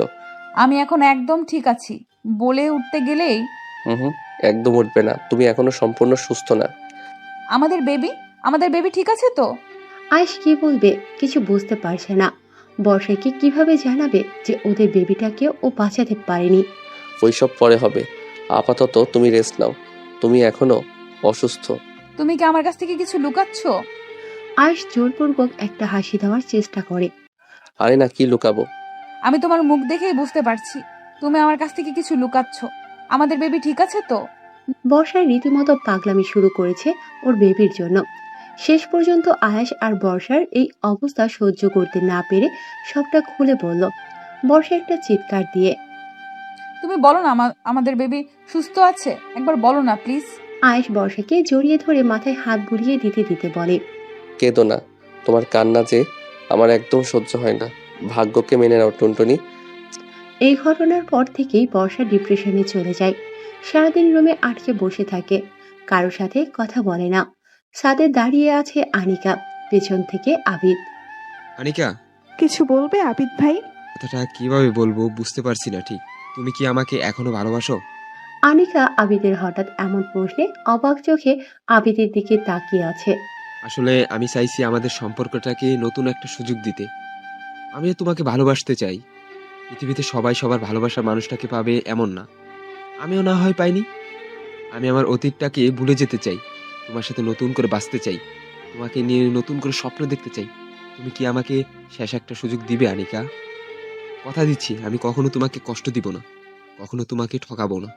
আনিকা এখনো কোনো উত্তর না দিয়ে অবাক দৃষ্টিতে আবিদের দিকে তাকিয়ে আছে। আবিদ আনিকার ব্যাপারটা বুঝতে পেরে, তোমাকে এখনোই কিছু বলতে হবে না, তুমি সময় নাও, তারপর ভেবেচিন্তে উত্তর দিও। বলে চলে যেতে নিলেই আনিকা এসে আবিদকে জড়িয়ে ধরে। আমি তোমাকে খুব ভালোবাসি আবিদ ভাইয়া। আমি তোমার সাথে বাঁচতে চাই। আমার সব স্বপ্ন, মন, প্রাণ সব তো তোমাকে ঘিরেই। কথাগুলো বলছে আর আনিকার চোখ থেকে গড়িয়ে পানি পড়ছে। মিথ্যা কথা। আনিকা অবাক দৃষ্টিতে আবিদের দিকে তাকালো। এই যে, তাহলে এখনো ভাইয়া ভাইয়া বলতে না? আনিকা লজ্জা পেয়ে আবিদকে জড়িয়ে ধরল। আবিদও আনিকাকে জড়িয়ে ধরল। 6 মাস পর আয়াস অনেক চেষ্টায় বর্ষাকে ডিপ্রেশন থেকে ফিরিয়ে এনেছে। বর্ষা এখন আবার প্রেগনেন্ট। এবার বাড়ির সবাই আগের থেকেও বর্ষার বেশি যত্ন নিচ্ছে। সবচেয়ে বেশি যত্ন নিচ্ছে আয়াস। সে এবার চাকরি ছেড়ে দিয়ে বাড়িতে উঠেছে। এই আয়েশের বাচ্চা। ছি ছি টুনটুনি, তুমি এসব কি বলছো? তুই স্বামীর নাম ধরে ডাকছো, তারপর আবার বলছো আয়েশের বাচ্চা। কিন্তু আমার বাচ্চা তো তোমার পেটে, এখনো পৃথিবীর আলোই দেখেনি। বর্ষার রাগে কটমট করতে করতে, তুমি চাকরি ছেড়েছো কেন? তোমার দেখাশোনা করতে। এটা কেমন কথা? আমি কি এখনো বাচ্চা? আমি নিজের যত্ন নিজে নিতে পারি না নাকি? বাচ্চাই তো। আগের বার যে ভয় আমি পেয়েছিলাম, এবার আমি কোনো রিস্ক নিতে চাই না। আর তাছাড়া আমি আমার বাবা মায়ের একমাত্র ছেলে। বাবা তো অনেক দিন আগেই ব্যবসার কাজে বসতে বলেছিল, কিন্তু আমিই করিনি। বেবিটা হলে তুমি সুস্থ হলে ব্যবসার কাজ ধরবো। কিন্তু এটা তোমার স্বপ্ন ছিল, নিজের পায়ে নিজে দাঁড়ানো, নিজের আলাদা একটা পরিচিতি গড়া। এখন কি আমি অন্যের পায়ে দাঁড়িয়ে আছি নাকি নিজের পায়ে তো দাঁড়িয়ে আছি? আমি ঠিক কি বলতে চাইছি তুমি ভালো করেই বুঝেছো। আয়েশ বর্ষাকে জড়িয়ে ধরে। এই মুহূর্তে আমার কাছে সবচেয়ে গুরুত্বপূর্ণ তুমি। আমি এবার আর তোমাকে নিয়ে কোনো রিস্ক নিতে চাই না। আমি তো আমার বেবি নিতেই রাজি হতাম না। এখন শুধু তোমার মুখের দিকে তাকিয়ে আর একটা ছোট্ট প্রিন্স অথবা প্রিন্সেসের লোভটা ঠিক সামলাতে না পেরে রাজি হয়েছি, কিন্তু এইবার 1 মিনিটের জন্যেও তোমাকে আমার চোখের আড়াল করব না। 5 বছর পর আয়েশ ল্যাপটপে কি যেন কাজ করছে আর বর্ষা ঘর গোছাচ্ছে। এই টুনটুনি, আয়ুষী বর্ষা আর আয়েশের একমাত্র রাজকন্যা। এই কি বললি তুই? এইসব তোকে কে শিখিয়েছে? পাপা। বর্ষা আয়েশের দিকে তাকিয়ে। এইসব শিক্ষা দাও মেয়েকে? আয়েশ একটা ঢোক গিলে। কই না তো। আমি দেখছি না ভাবছো? বাবা মেয়ে মিলে সব সময় আমার পেছনে লাগা। আয়েশ এসে বর্ষাকে জড়িয়ে ধরে। তোমার পেছনে লাগবো না তো কার পেছনে লাগবো? 10টা না 5টা না, আমার একটা মাত্র বউ। পাপা, তুমি আমাকে রেখে একা একাই মাম্মামকে আদর করছো? আয়াস আর বর্ষা একগাল হেসে দুজনেই আয়ুষীকে জড়িয়ে ধরল।